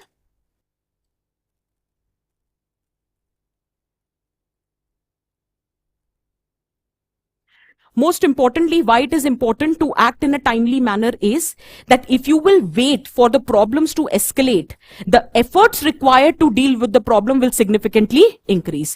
For example, climate change.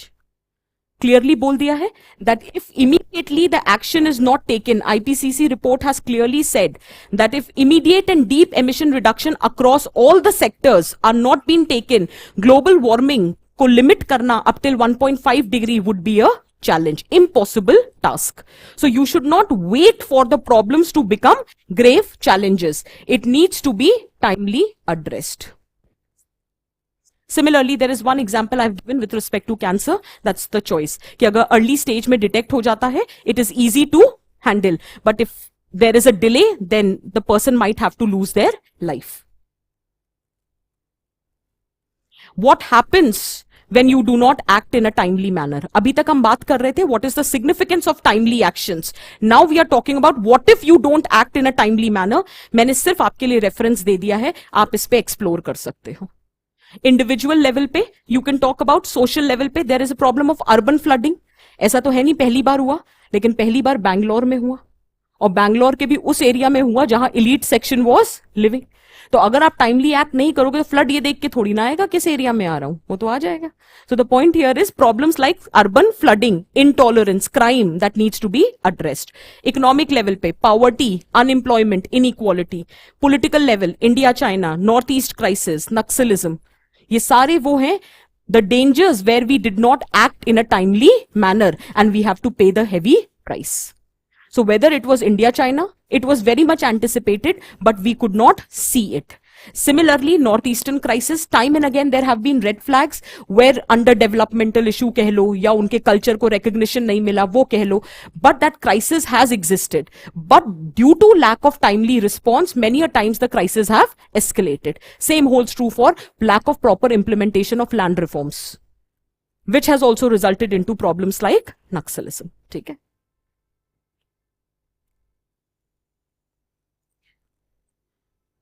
What happens if one does it in a nice manner? One good example is Maharaja Ranjit Singh, who had very timely prepared the military so well that it was impossible to be defeated during the war. Similarly, you can talk about other examples. Now, there is one thing which I wanted to identify here, that there are some students who have written with respect to the mistakes that they are committing. So it is very important that you have to learn from your mistakes. अक्सर क्या होता है, we don't tend to learn from the mistakes. So you have to learn that once you have made an error, that you did not pay attention on timely action, but then you have to learn from your mistakes and make sure that next time that error is not committed. Very quickly, just have a look. However, it learned from mistakes and repaired the leakages, and as a result, India was successful in the future wars. Current relevance of the topic. At individual level with respect to exams, career, professional growth, relationship, societal level with respect to social evils, national level. कहाँ ये point डाल सकते हैं? Demographic dividend, social infrastructure, sustainable development goals. Global level, hunger, climate change, terrorism, war, जहां डालना चाहो वहां डाल देना. Finally, what kind of people do we require? What kind of value system do we require?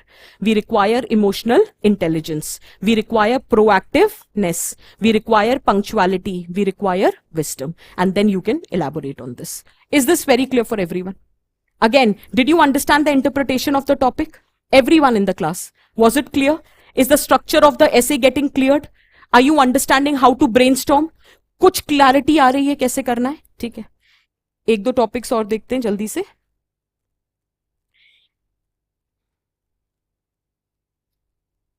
Let's take this topic.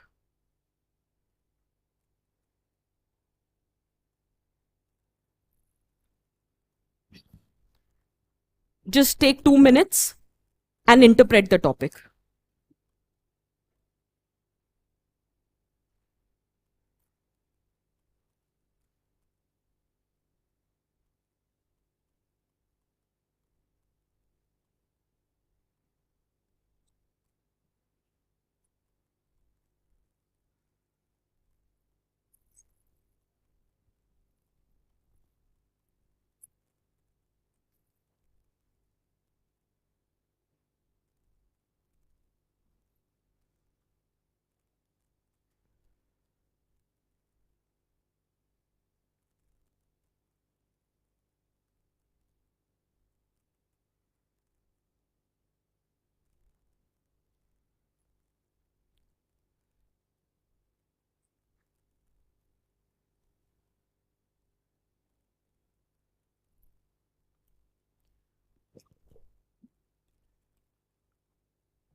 You cannot step twice in the same river.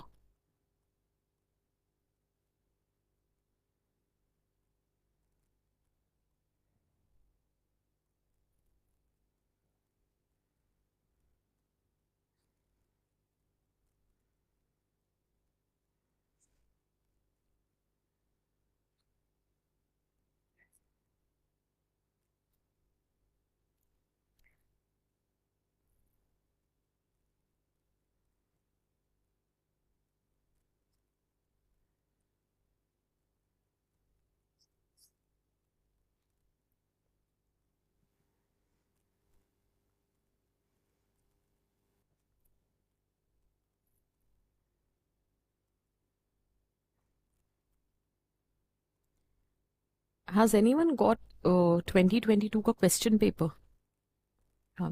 What is the exact topic? यही है ना? Why I was thinking, because I was just thinking there were 2-3 students who discussed with me that how they have approached the topic. Do you realize should और cannot में फर्क होता है ना? Actually, there are some people who have interpreted the topic in a manner that you should not commit the same mistake twice. So once you commit the mistake, you should learn from it and you should not commit the same mistake twice. But the question is not should. The topic is cannot. Right? So अगर आप mistake से relate कर रहे हो तो उनका कहने का फिर ये मतलब हो जाएगा यू कैन नॉट रिपीट और you can not commit the same mistake twice, क्योंकि यहां शुड नहीं है, यहां कैन नॉट है. So keep that thing in mind. Little things can actually bring a significant difference to the interpretation of the topic. So here the topic says you cannot, मतलब आप कर ही नहीं सकते step in the same river twice. Even if you are stepping on the same spot, you are not stepping on the same river because river is continuously flowing. Similarly, in the life also, even though you are experiencing a similar situation, but that does not guarantee that you are in the same situation. And that's because the situation is undergoing a change, society is undergoing a change, the value system, beliefs are undergoing a change, and most importantly, you yourself are undergoing a change. Your perception, your ideas, your thoughts, your beliefs, your value system, the ethics of the society, everything is undergoing a change. Sometimes it may happen that change is so slow that it is not visible to our naked eyes. But that doesn't mean change is not happening, because change is the only constant. Is that very clear? So the complete statement is you cannot step in the same river twice, since neither the river is same nor the man is same. Is it clear?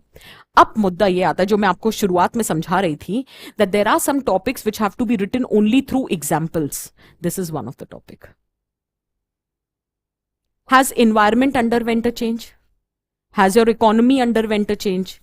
Has your polity underwent a change? Has the security underwent a change? Has ethics underwent a change? Has individual underwent a change? Did you understand? So everything is changing. Hence you cannot step twice in the same river. That is how the essay has to be written.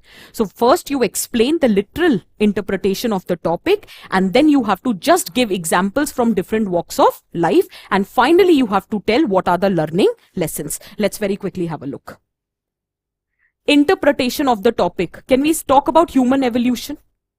So human evolution is the biggest example that the time is changing, and with it is changing the world and society. At every second we are evolving, from hunting, gathering to today. We human beings have come a long way. Even if we wish, then also there is no going back in time, because you cannot step twice in the same river. Similarly, there is this another example. In the context of 1990s balance of payment crisis, India had to open its economy. Since then, inflow of FDI has increased. The market has globalized, liberalized. As a consequence, BPOs, gig economy, e-commerce are developing. Due to these reforms, India is growing in double-digit growth rate. It is among the top 5 economies of the world and potential market for future investment. So it can never be the same nation which was living on the arms of USA in the name of PL 480. No longer the country is same. You might face the agriculture crisis. That's a different thing. But will that crisis be similar to this? No. That was the time when we were food deficit. We were dependent upon other nations for the basic import of grains. Today we have gone much beyond that. We have developed, we have evolved. See, this is one anecdote which I personally like. Historically, the nature of society and state has also changed over centuries. One political example. For instance, initially, man used to live in a state of nature, then formed a social contract to make a state. This evolved from city-states of ancient Greeks to feudalism of medieval time, to primitive capitalism of 19th century, to crony capitalism of 20th century, to development of 21st century welfare capitalism, all showing constant change in political history of society. The entire system has followed the process of evolution. So that means you cannot step on the same river twice. Next, environmental. The Industrial Revolution became successful by exploiting the natural resources, but one of the consequences was deterioration of climate. It was as a result of this over-exploitation and emission that today we are facing the fear of global warming and many other climate-related issues. Even if we wish, even then, we cannot go back in time and reverse it. So every action, what it is trying to say, every action has to be made with caution. Because even if you want to go back and correct those actions, that will never happen. because you cannot step twice in the same river. So even the words that you speak, that has to be said with caution, क्योंकि कहते हैं ना मुंह से निकली हुई बात दोबारा नहीं ली जा सकती. So that is what it means. You cannot correct your action, and once that time has gone, that has gone. You might face the similar situation, but you will never face the same situation. Over the period of time, society is evolved. I'll give you a small example. Traditionally also लोग कह सकते हैं there are some things which still continues. For example, कल भी patriarchy थी, आज भी patriarchy है. But do you realize the manifestation of patriarchy has changed? The manner in which patriarchy was practiced in traditional society is very different from current society. Are you getting the point? Casteism तब भी था, आज भी है, but the manner in which the casteism is being practiced is very different. You cannot step in the same river twice. And why am I saying this statement again and again? Just to tell you that whatever examples we are saying, it is relevant to the quote which is being asked. So जब आप ऐसे writing करोगे, आपको हर बार लिखना नहीं है, but अपने subconscious mind में स्टेटमेंट बोलते रहना है, जिससे कि रेलेवेंस बनी रहे. Is it making sense? इसमें ज्यादा ब्रेनस्टॉर्मिंग नहीं आती. रीजन बीइंग डायरेक्ट टॉपिक है, एक्सप्लोर करना है through examples. So what is the meaning of the statement? Why can you not step in the same river? That is nothing but the explanation. What should you do to succeed? What is the nature of the changing river? That is exploring the topic from different dimensions. Can you never step in the same river? And what would be the overall conclusion? Is that very clear? कुछ नहीं करना. The things that we have talked about, you just need to write it down. Whatever is the explanation part, that the statement clearly says everything is constantly changing. As water flows down a river, so you will never be stepping in the same water, even if you step in the same spot. This idea that even if the river looks the same, the water and the life within the river are always changing, and it can be applied to our life in general. People are never the same. Changing is happening in some or the other way, whether it's your perception, understanding, belief, experiences, circumstances, everything changes with time. So here the river represents your life. Is that very clear for everyone? And then you can talk about the different examples from different walks of life. For example, ये देखो. Is the global world the same anymore? COVID का example उठा सकते हैं. Because of physical and social distancing, now it is giving rise to individualistic tendencies. It is giving rise to work from home culture. Not only that, it is also giving rise to unemployment. Job disappeared along with the companies only. ठीक है. So for last 2 years, there have been unprecedented changes. Nothing has remained the same. Similarly, in the social world. Today, what India is practicing is social democracy. We are talking about equality, liberty, and fraternity. Was this the reality in traditional Indian society? There it was stratified. Inequality existed, whether it was caste, it was gender. But today we are promoting equality, liberty, and fraternity. किसी ने कभी imagine किया था that we would be vouching or fighting for the rights of transgenders? We would be giving recognition to LGBTQ community. That shows that the society is evolving with time. Is that very clear? Section 497 of IPC, that is decriminalization of adultery. So nobody, decriminalization of homosexuality, decriminalization of suicide under Mental Health Care Act. So society is evolving with time. Environmental sphere. Today's climate, if you compare few centuries ago, the average temperature has increased. Intensity and frequency of extreme weather conditions has increased. Even the environment has underwent a change. International affairs.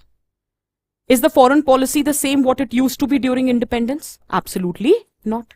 So post-independence till date, with the change in leaders, the foreign policy has also underwent a change.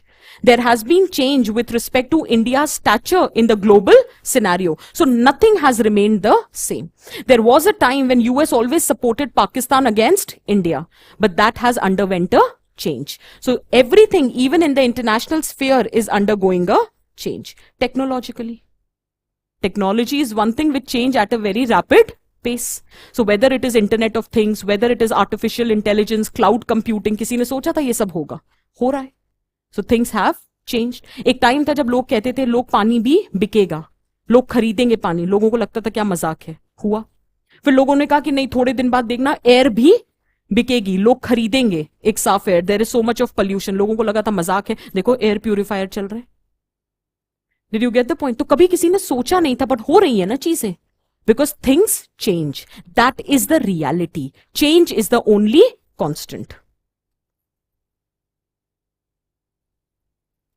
I wanted you to read this. It is not the strongest of the species that survive, not the most intelligent that survives. It is the one that is most adaptable to change. So you need to accept this reality. So what should you do to succeed? To succeed, you have to learn to embrace change. So if the demand of UPSC has been changing, you have to learn to change. If the society is changing, you need to learn to change. Hence, there should not be one size fit all approach. The flexibility in the approach is the need of the hour. So if yesterday women never work in the labor market, that doesn't mean women will not work in the labor market today. If yesterday everything was driven by government job, that does not mean that today things would be governed by government job. There can be private developments. Is that very clear? Same holds true for social infrastructure. Initially, it was the responsibility of government. Today, you can create good social infrastructure even through privatization. So with time, you need to change your perspective. You need to change your policies. A fresh look and preparation is required. Example, sir. You can add more to it. The world is in universal flux. Things are constantly changing in the world. No two situations are exactly the same. The change in the world is evident in these areas. Can we say this? In social sphere, ये सब चीजें पहले भी थी. But do you realize the nature has underwent a change? The intensity has underwent a change. Whether it is fundamentalism, casteism, violence. Similarly, economic nature. Globalization has changed the nature in which the economy is operating. ठीक है? एक चीज मैंने यहां डाली नहीं है, but just बोलते बोलते मेरे को स्ट्राइक किया, हम सोशल मीडिया डाल सकते हैं टेक्नोलॉजी में, because social media has actually defined the way the society is evolving. So you can make use of social media in this topic. Similarly, international affairs, Russia-Ukraine war. It has not only affected these two nations, it has affected every other aspect of the world. ठीक है? Security system. एक time था जहां लगता था land, water and air are the areas which have to be kept secured. But now is the world of cyber crimes to bio-terrorism. एक time था when we talked about hard power. Then we started talking about soft power. And now we are talking about smart power. So with time you have to change. Okay? It is the combination of hard and soft power, right? That you have to use where hard power is required, and otherwise you have to deal in a soft power. Then obviously constitution. There is this doctrine. Constitution is referred as a doctrine of living tree. Sabarimala जब case judgement आया था, then this thing was used, doctrine of living tree. ये क्यों आया था? Because there was one dissenting judge who did not agree, while people said that not allowing women to enter Sabrimala is violation of their rights under Article 17. It is like practicing untouchability. So to which the dissenting judge said that Article 17's ambit is evident or valid in the caste dimension or domain, not with respect to gender. So you cannot open the ambit of the articles as per your whims and fancies. So to which the other judges said that constitution is not a static document. It is an evolving document. It is in sync with doctrine of living tree. तो जैसे जैसे society evolve करेगी, वैसे वैसे आपका constitution evolve करेगा. Because you can't step in the same river. Please. Changing nature of workspace, gig economy, platform workers, work from home, freelancing. New things are developing. New means of livelihood, social media influencers. किसने सोचा था कि घर की कहानी दिखाते दिखाते इंसान पैसे कमा सकता है? आज मैं सुबह उठा, आज मैंने ब्रश किया, आज मैं नाश्ते में ये बना रहा हूं. ये हमेशा से नहीं होता था कि हम पड़ोसियों की बातें जानते थे, बस ये कि अब ये पैसा कमाने का किसने सोचा था, right? So this is how society evolves. What qualities are required?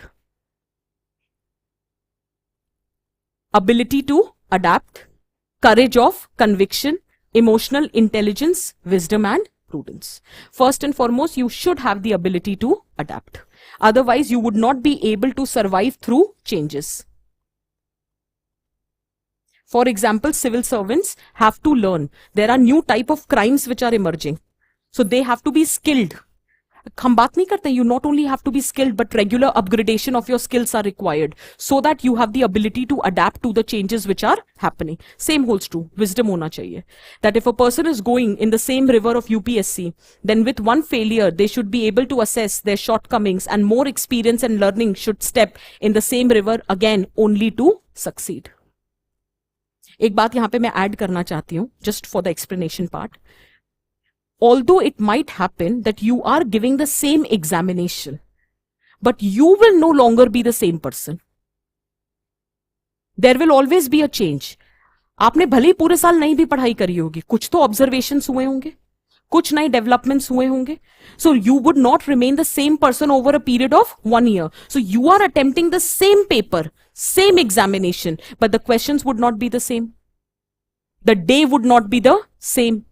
Your knowledge base would not be the same. So even though you are giving the same paper, you are not stepping in the same river twice, because everything changes.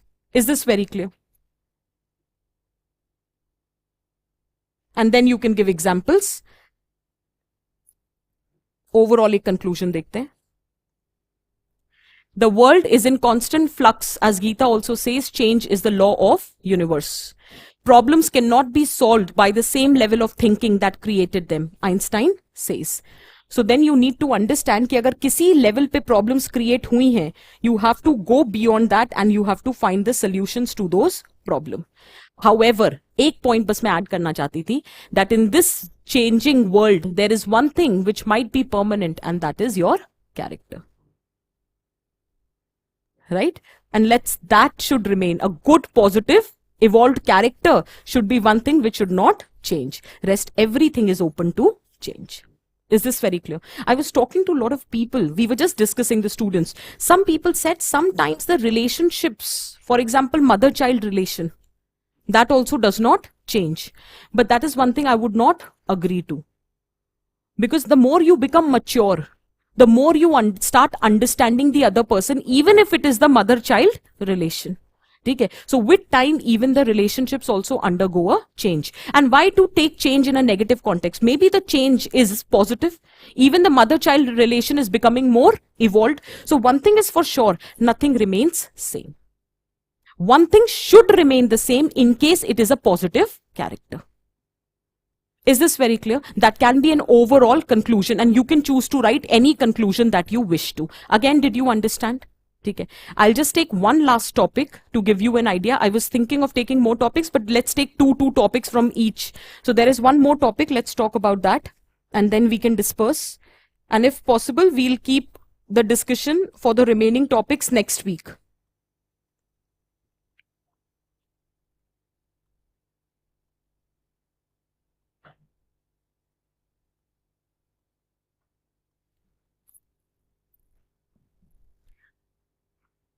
Read the topic.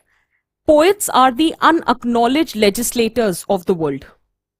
Poets are the unacknowledged legislators of the world.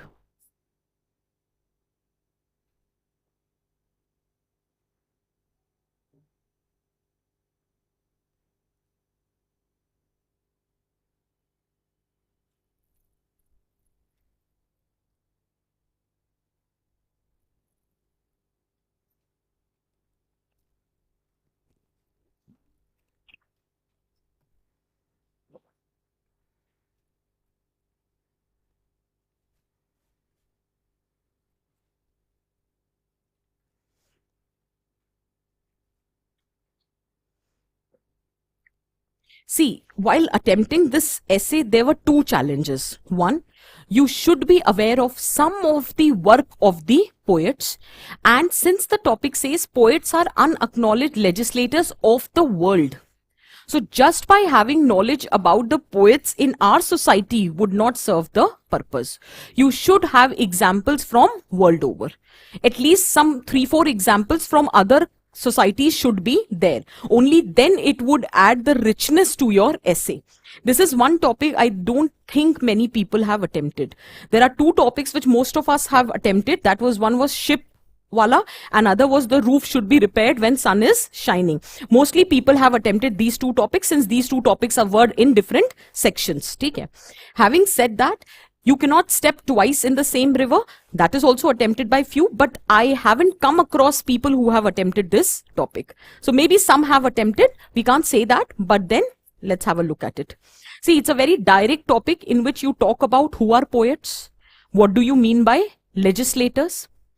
How come poets, or how poets are referred as legislators, and why their contribution remains unacknowledged? What needs to be done? ये simple brainstorming है, इसके अलावा सवाल नहीं बनते. आप खुद सोच के बताओ, is there any other question which you can think? और जब आप बात करोगे why poets can be known और can be called as legislators, then you will be giving example. हाँ जी, हाँ बोलो बोलो. बिल्कुल बिल्कुल बिल्कुल, हाँ, absolutely. In fact, you can in the end talk about that based on their contribution that they have made, which has brought about significant changes in societies world over, they should be acknowledged. And what needs to be done in order to acknowledge them? You can suggest, absolutely yes. Anything else that you want to add, or we can start? ठीक है, देखो जल्दी से. So these were the lines. Just read. Where the mind, this is the first way of initiating the essay. Where the mind is without fear and the head is held high, where knowledge is free, where the world has not been broken up into fragments by narrow domestic walls, where words come out from the depth of truth, into that heaven of freedom, my father, let my country awake. Now, these were the lines which were laid down by Rabindranath Tagore in his poem. But the thing was, where he's talking about freedom, liberty, justice, equality, he talked about much before these things were incorporated in our constitution. So can we say that it was his idea or expression which led to the passage of a constitution which contained these ideals? As simple as that. Can this become the beginning of your essay? That legislation का क्या मतलब होता है? The laws. Can I say the constitution is the supreme law of land? So anything which is enshrined in the constitution becomes the part of law. Is it relevant to the topic then? ठीक है? Similarly, one should never oppress the weak, because as one should not trample a speck, because you never know when the weak person counter attacks. It would be very painful. Similarly, कहते हैं ना, पैर के नीचे जो तिनका आ जाता है उसको कभी अंडर एस्टिमेट नहीं करना चाहिए. वही तिनका अगर आंखों में चला जाए तो बहुत ट्रबल क्रिएट कर सकता है. Did you get the point? ठीक है. सो तिनका कभऊ न निंदिए जो पाए तर होए, कभऊ उड़ई आंखें परे तो पीर घनेरी होए. Did you get the point?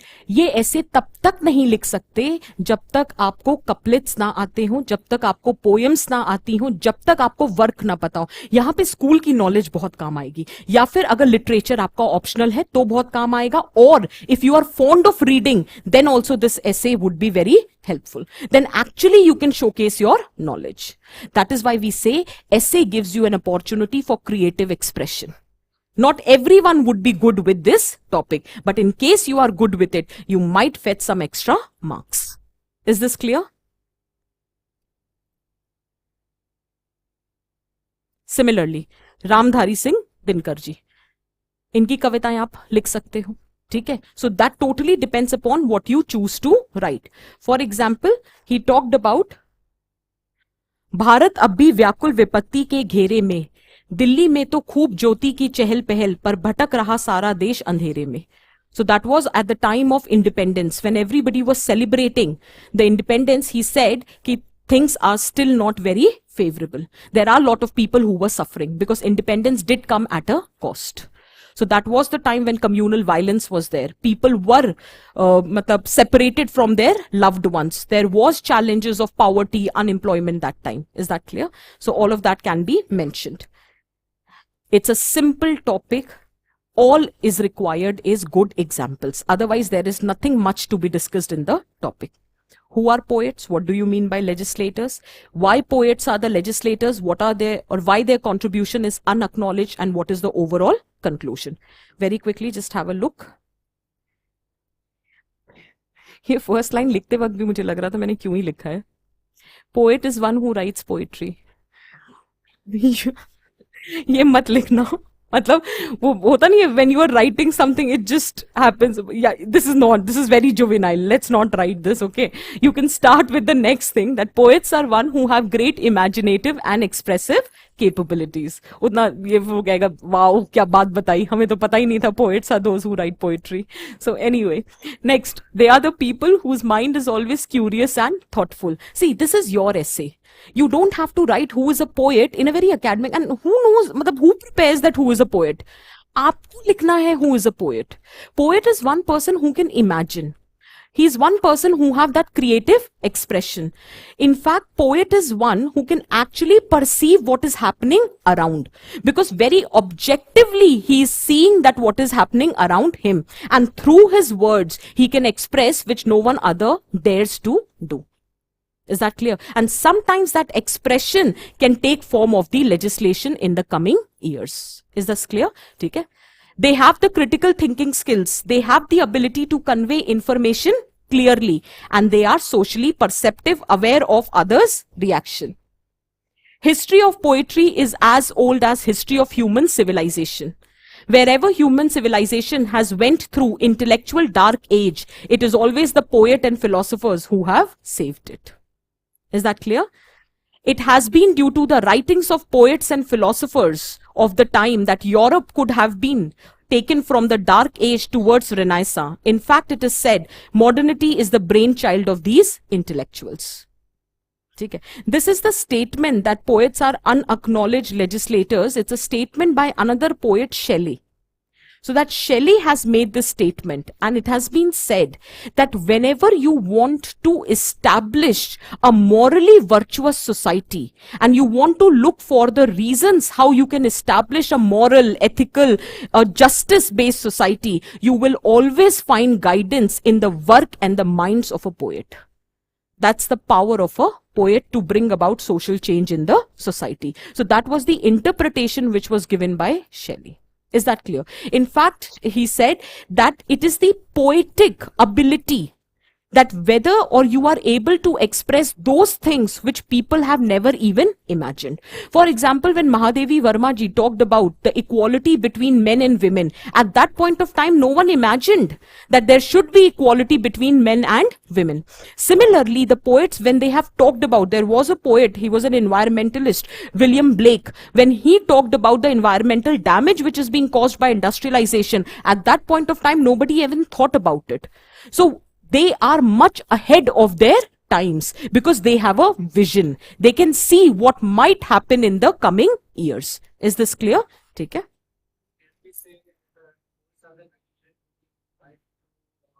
Absolutely, yes. Yes. Absolutely.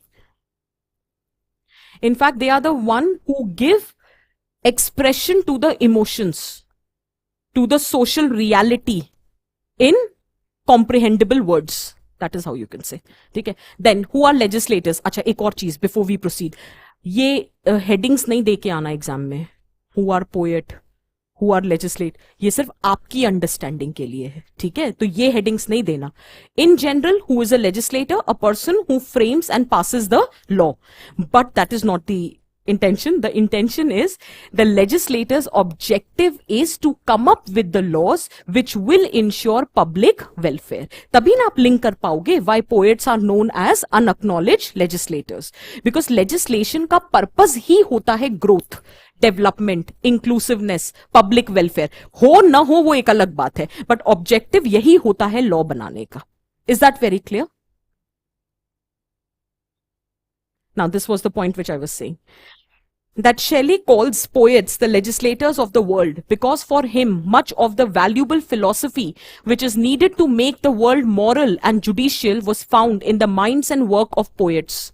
His assertion is that the clearest illustration of belief is that imaginative practice and political activism are intertwined. twinned. He believes that it is their imaginative practice and political activism which is often intertwined. Shelley holds that language's metaphorical ability can put unimagined things into words, as you said, that they are nothing but the magician who can put the thought into words which would be comprehensible by the world and sustain those perceptions until they turn into a reality. In his description of poetic language, Shelley attempts to bring order to the disorder, and this can only be done by the poets. Now, ab aap examples uthao. Poets are legislators in social life, so it was with respect to untouchability. तो चाहे कबीर दास जी हो, एकनाथ, रविदास जी, इनका आप reference दे सकते हो, ठीक है. Similarly, Black Lives Matter, जो आज हम rights of blacks की बात कर रहे हैं in America, it was or it is realized decades after Phyllis Wheatley Peters and Paul Laurence Dunbar have wrote poems about discriminatory and inhumane treatment of blacks in USA. Again, if you don't know, you will not be able to write. So this essay is only for those people who have the examples. Otherwise, there are other essays which could have been attempted. Another example can be, if we can bear the harsh truth, we would have to accept it with humility, that society has given women the most debased means for building up her life. Written by Mahadevi Verma ji, way before the debate in the parliament for equality between men and women. Again, अच्छा ठीक है, suppose करो हम क्यों पढ़ रहे हैं ये टॉपिक. हमने ये मान लिया कि ये टॉपिक हम नहीं अटेम्प्ट कर सकते थे बिकॉज हमको ये नॉलेज नहीं थी. पर क्या जरूरी है ये ऐसे दोबारा तो पूछेंगे नहीं. You cannot step in the same river twice, so you would not be getting the same essay. But can these examples be used in some other essay? That is the only purpose for you to solve all the topics, irrespective whether you will be attempting such topics in the exam or not, because the fodder would come very handy. Is that clear? Similarly, the work of Amrita Pritam, Maya Angelou, Kishwar Nahid were the poetess who wrote for the same. Today, all over the world, legislators are making laws over these issues that these people have written about ages ago. आज सब बात कर रहे हैं women empowerment की, equality की, rights की. Similarly, in political life. So from Renaissance to French Revolution, it was these poets who through their writings generated awakening among the masses. So whether it was the idea of liberty, equality, fraternity, justice, it was the work of the philosophers and the poets. Read the second paragraph. You can cut all the flowers, but you can't stop spring from coming. These are the famous lines written by Pablo Neruda, a Nobel laureate poet, which reflects a wave of resistance rippling across the world, calling out oppressors who rule with the iron hand of tyranny. So basically it is against the autocratic ruling. It is talking about democracy. It is talking about controlled government. It is talking about rule of law. So this was the poet who has questioned the autocratic ruling which was existing. Is that clear? Which later gave rise to a political system driven by democracy, rule of law and controlled government.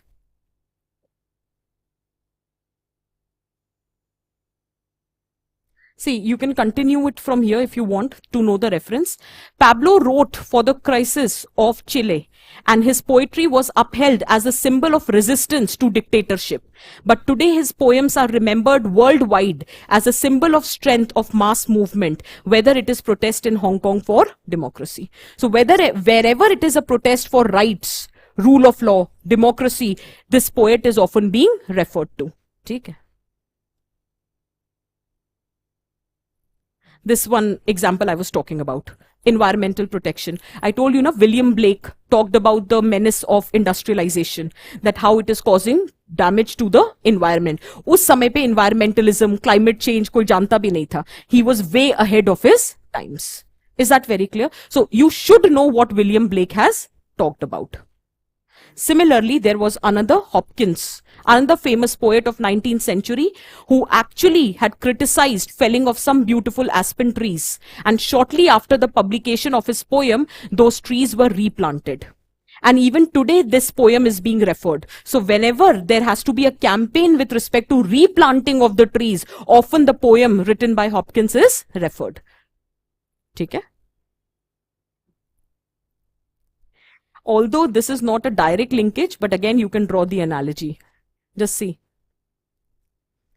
कबीरा खड़ा बाजार में मांगे सबकी खैर, ना कहूं से दोस्ती ना कहूं से बैर.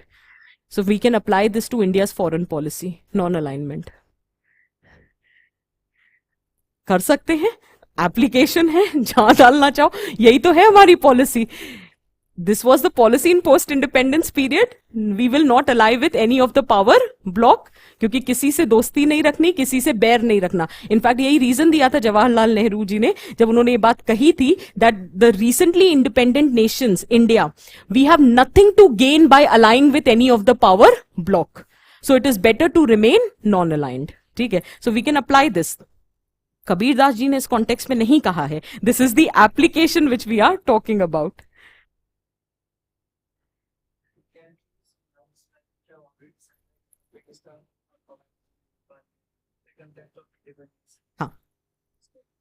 But make sure that those things have resulted into a legislation.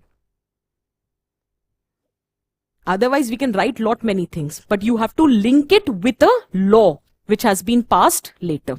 ठीक है? Next.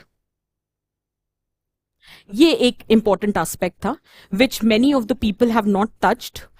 I was thinking कि why only restrict yourself to examples? क्योंकि बहुत मोनोटोनस हो जाता है. थोड़ा तो उसमें डालें, तो एक क्वेश्चन खुद ही बना लो कि इनको, although they are giving you such good ideas, right, which are way ahead of their time, but why their contribution remains unacknowledged. So एक point कह सकते हैं that they used to float the ideas which were usually radical for the time in which those ideas are given. ठीक है, that is one thing. Secondly, it was believed that those ideas can actually lay the foundation to bring about considerable change. So many a times authority thought those ideas to be a threat to their hegemony. That is why they tried their level best to suppress those ideas.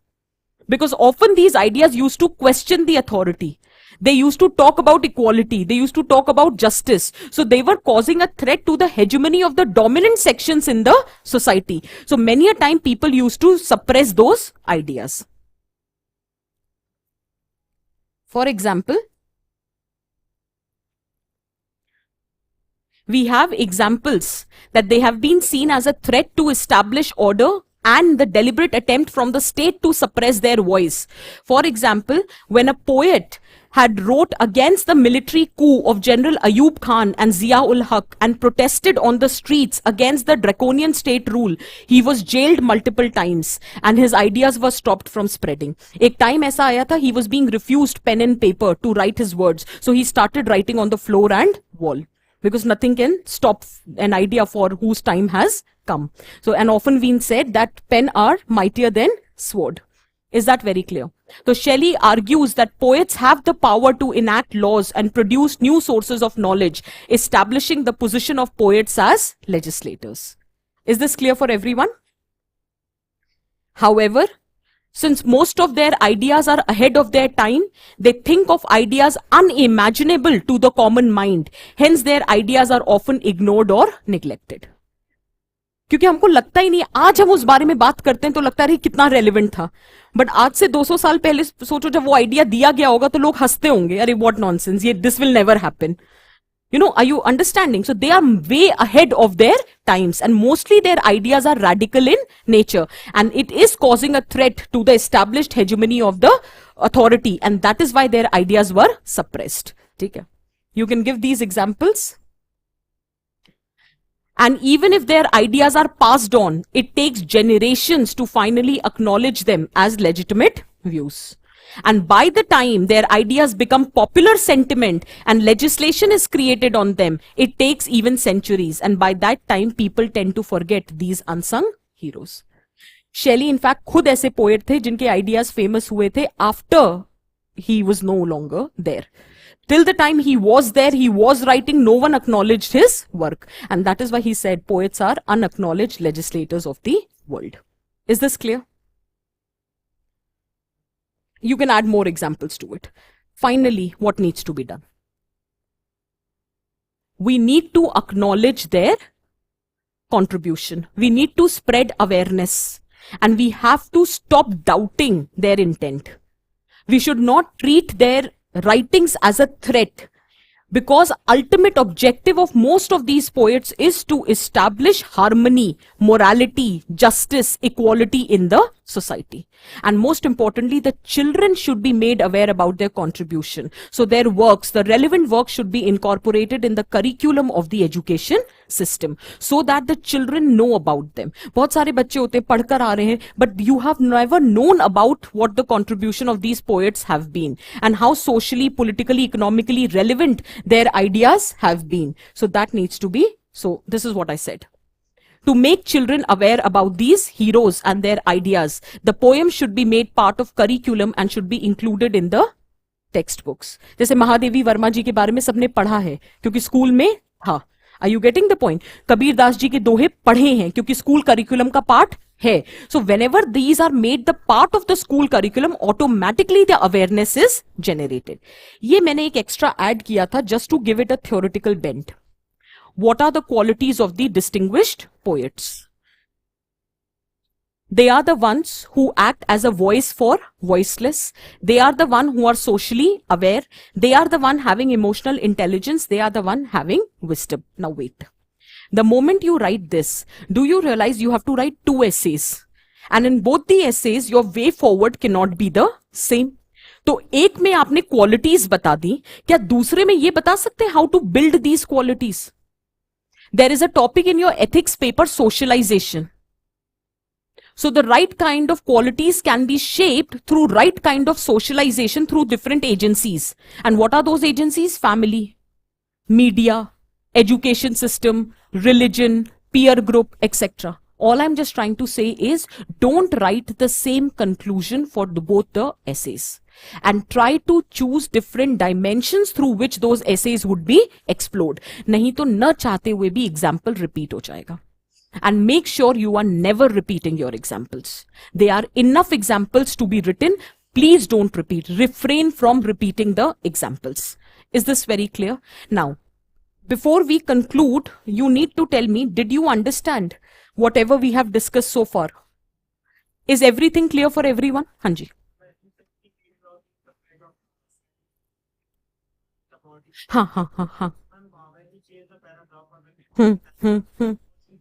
See, you would not use the subheadings like who are poets, who are legislators, but you can definitely use the subheading why poet are known as unacknowledged legislator, or why their contribution remains unacknowledged, or how poets have acted as a legislators in different aspects of life. This can become the subheading. But who are poets and who are a legislator, this should not be your subheading. That is what I meant. That's the first thing. Second thing is, too many subheadings are not advisable. Maximum 3 to 4 subheadings, not beyond that. Otherwise ना वो बहुत ज़्यादा discrete लगने लग जाता है. पहली चीज तो कैसे change करेंगे? अगर broad dimension change कर रहे हो तो इस तरह से लिख सकते हो, having discussed the social aspect, now let us explore the ethical dimension. Did you understand? So write something about what you have written and write something about what you are going to write. That becomes the connecting paragraph. Having discussed the prospects of leaving the harbor, let's discuss the challenges confronted by the ship while leaving the harbor. Did you get the linkage? Write something about what you have written and write something about what you are going to write.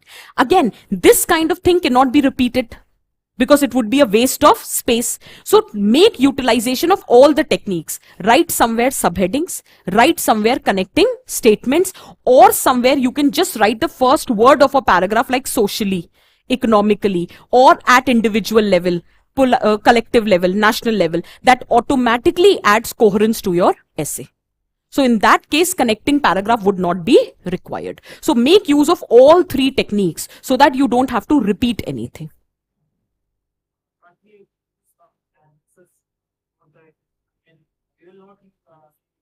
हाँ हाँ ठीक है. अगर देखो कोशिश करना कि एक सोशो पॉलिटिकल कर लो, एक में इंडिविजुअल इंस्टीट्यूशनल कर लो, ट्राई करो. नहीं होगा तो कोई बात नहीं, then it is okay, but don't repeat the examples. That's it. Is this clear for everyone? Now you need to tell me, is introduction, body, conclusion clear for everyone? The 4 topics that we discussed, is everything clear? Are you able to understand what kind of topic one should attempt? Will you try attempting all the 4 topics? Try writing that. The PPTs would be uploaded. I'll ask the team to upload in the description box. But this is only for your reference. Again, I'll say something. Philosophical essays में too much of subjectivity होती है. Overall idea पकड़ के same चलना, but उसको कैसे explore करोगे, that's your choice. You can choose to write absolutely different examples. You can choose to write absolutely different questions also as dimension. And you can absolutely choose to write a different way of writing the essay, but the overall idea should not be very different. Is this very clear? So on this note, we will conclude today's session. Hanji, हाँ बोलो.